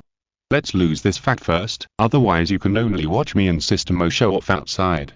Fanny was stunned for a moment, then stretched out her hand to pinch the flesh exposed on her waist, gritting her teeth and said, "It's not that exaggerated." Nanling said lightly, "Go back and try the clothes I made for you." Fanny was silent for a moment, then said, "I know, at worst I can go into seclusion to practice, and if it doesn't work, I'll have a lipolysis surgery. I don't believe it. The beautiful girls of this era have the capital to eat freely. After all, there are a variety of weight loss methods." Nanling didn't say much when he saw this, and his attention returned to the topic of discussion with Mo and Liji. They also need to determine the manufacturing plan of the consciousness transmission equipment as soon as possible, and then start the experiment as soon as possible. With the information from both the Demon Mother and the Seeker of Knowledge, they can start the most basic experiment soon. First of all, it is to make sure that the consciousness is restrained during transmission and will not dissipate. This is a very important first step, also known as the quantum confined state. After the plan was finalized, Mo directly said to Fanny, who was still struggling with him, "Don't just stand there, we have to start making equipment. The faster our experiment progresses, the faster your dream can come true." Fanny hurried over upon hearing this. The first productive force of this era was thus demonstrated. Chapter 374 Preparing Supplies to achieve remote consciousness transmission. This is not a matter of a single device, but a matter of a system. They first tested the quantum confinement state, and the tester was still Nanlin. After all, he was too familiar with this consciousness reading, and then the next moment, Nanling's soul left his body. He drilled out of his body in the posture of a ghost. This is the quantum confinement state.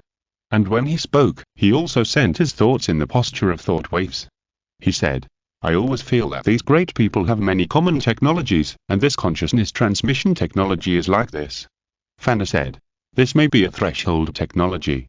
It seems that every time I meet a big man, he appears in a state similar to yours, well, at most with some modified forms." Nanling thought for a while and said, "If you say modified, the next moment his consciousness disturbed the surrounding spiritual power to gather quickly, making him look like a shadow of the wind." Fanny, "That's it, it feels like that. After all this time, those big shots have actually been using this technology to fool us." Nanling said, "Think about it from another angle, we're big shots now too." It was Nanling who spoke nicely and immediately made Fanny happy. Mo recorded the data and said, "The readings are normal, others can try it too. If they all succeed, it means that this part of the experiment is successful." So it didn't take long before the entire Fanlim building began to be haunted.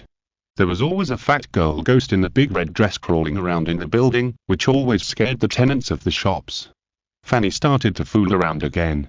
Mo quickly pulled her back and said, "Don't fool around, we still have to start the next step of research. When the research results come out, we will be able to project our consciousness here at any time and anywhere." Fanny was persuaded and then participated in the production of the next stage of equipment. For that time being, this aspect of the work will be handed over to the two of them. Nanling held Li Ji and said, "Will the silent Fae come to cause trouble again?" Li Ji said, "I can feel that the network of Jumton Space Station has faced many attacks in the past period of time, but I have repelled them all with the advantage of terrain. To be honest, I'm also a little worried. After all, it is difficult for me to continue to resist the opponent's continuous attacks alone. It is even possible that the opponent has already successfully invaded, but I have not discovered it yet." Nanling asked in surprise, "Didn't Mo and you teach them a lesson last time? Why is it still like this?"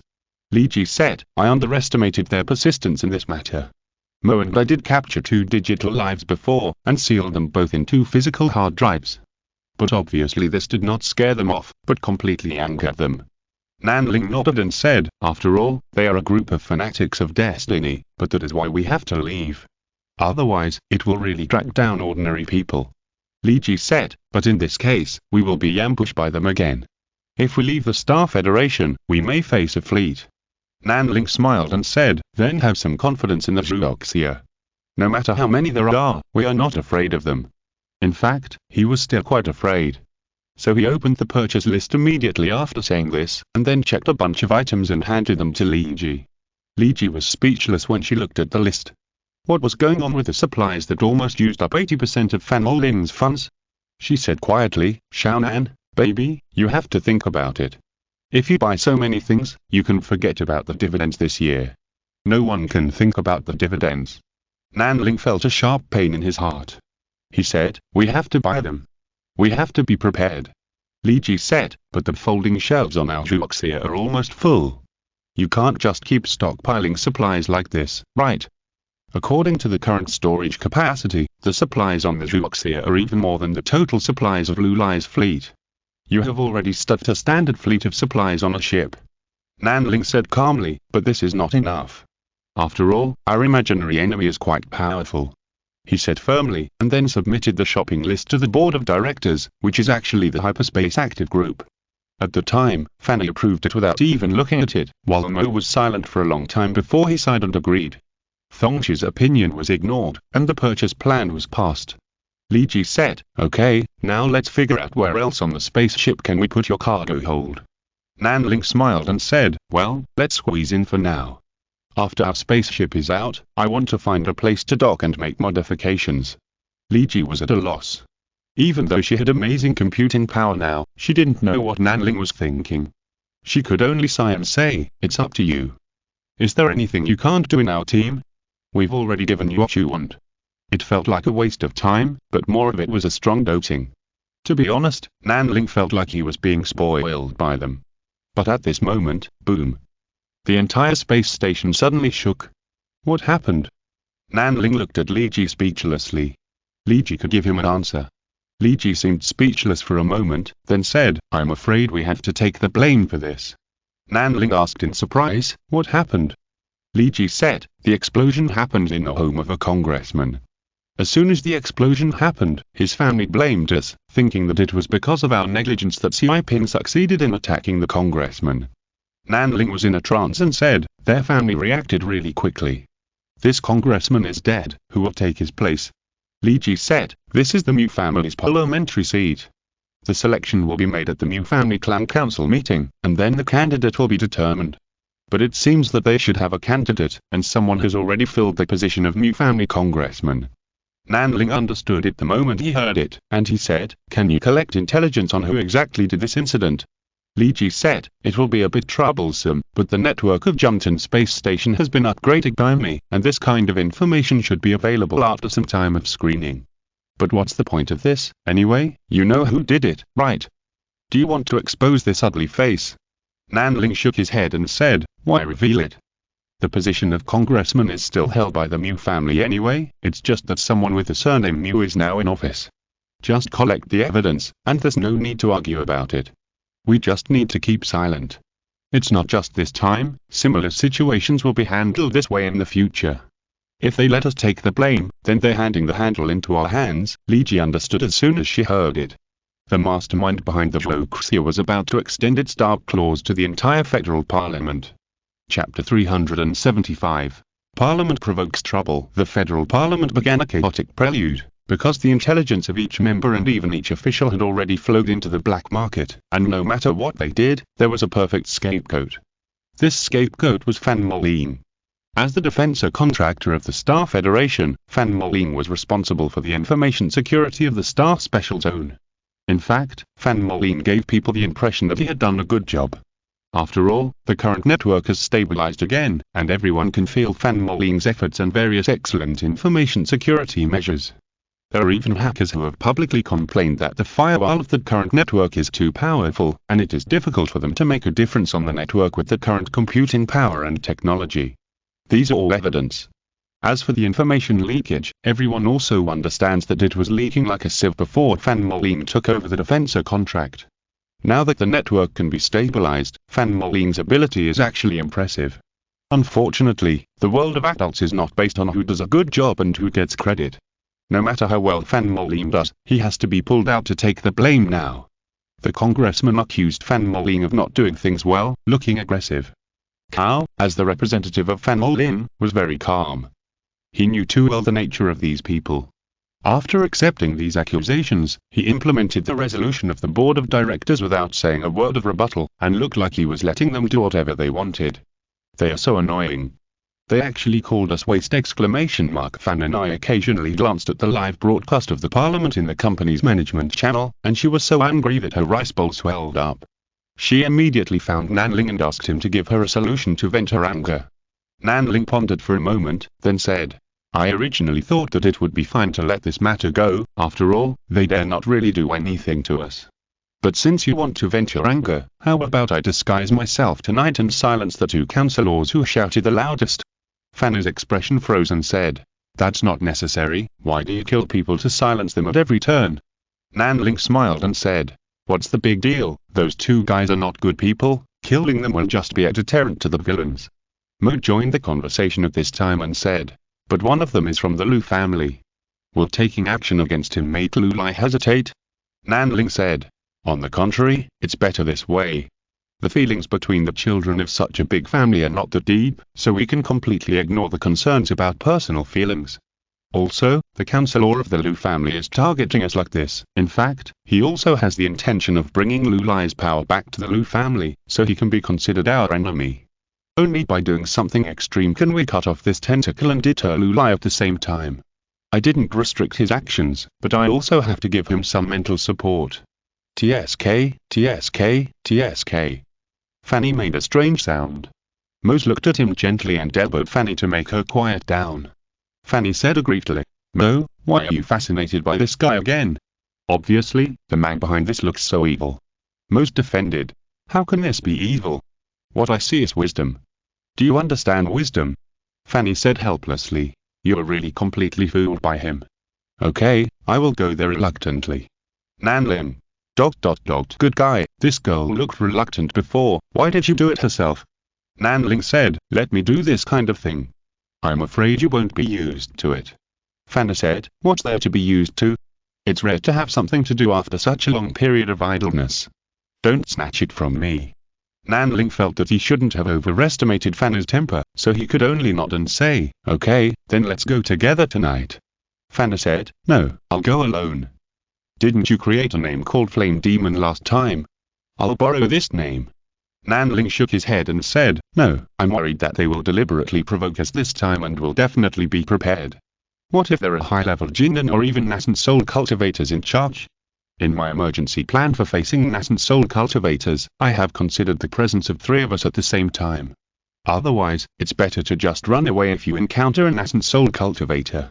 Mo said in surprise, You even have a plan for the other party's nascent soul? Show it to me. Nanling didn't say much and directly sent them the emergency plan he had prepared. While they were thinking about it, Nanling started a 2-line operation and sent a message to Cao, who was attending the parliament. At this time, the criticism of Fan Moling in the parliament had reached a climax, and the atmosphere was a little awkward. Looking at this situation, the next step must be to vote to remove Fan Molin's qualification as a defensive supplier, but many people are worried about holding such a vote. In fact, it was just a superficial rebuke of Fan Molin, and it was precisely because of the instigation of the two members that the situation was constantly pushed to the current level. At this time, the Liu family member had taken the lead in proposing, "I propose that it is time to vote on whether to cancel Fan Molin's qualification as a defensive supplier." The members of the House of Representatives looked at Cao. As the representative of Fan Molin, he had the right to protest. Cao seemed calm at this time, but in fact he was a little undecided. In his opinion, this matter was already a bit big. Why were the young masters and young ladies on the board of directors still indifferent? Then he got the news from Nanlin. He showed a hint of surprise, then frowned slightly, and finally sighed. The congressmen felt very strange when they saw his expression change. This must be a message from Fan Molin. But what kind of message could make Cao show such a change of expression? Then Cao looked at the Liu family congressman and said, "Pass me the original words of the Fan Molin board of directors. We roughly understand what you mean, and we will also show what we should do. Please look forward to it." The Liu family congressman's expression changed and said, "What do you mean by this? Are you threatening me?" Cao said with a melancholy expression, "Member Liu, we Fan Molin agree with your proposal. According to the regulations, this is not an urgent issue. It can be voted on in 3 days." Liu family congressman still said with a gloomy expression, "Cao, answer my question." Cao said, "I can't answer any of your questions because this is the answer from the board of directors." He entered the parliament here, and the three-dimensional projection disappeared at the parliament scene. As he left, the whole parliament suddenly became noisy. Everyone whispered to each other and discussed their own opinions, but one thing is certain, that is, Fan Molin, who has been silent and quiet in recent times, was completely enraged. It was in this situation that the Councillor Yajie, who was assassinated at home, was once again remembered by everyone. Councillor Liu suddenly became nervous, and he realized the seriousness of the problem. Although he believed that Liu would be able to protect him, the opponent was able to kill a 5th-level Jindan strongman with one blow. It would be very dangerous for an ordinary person like him to face such an assassination. He had to ask for help from his family. End of this chapter. Thank you very much for reaching the end. Don't forget to like. Looking for more exclusive content and immediate access? Subscribe to our Patreon. Remember, every like, subscription, or donation encourages us to continue. Thanks to everyone. See you in the next video.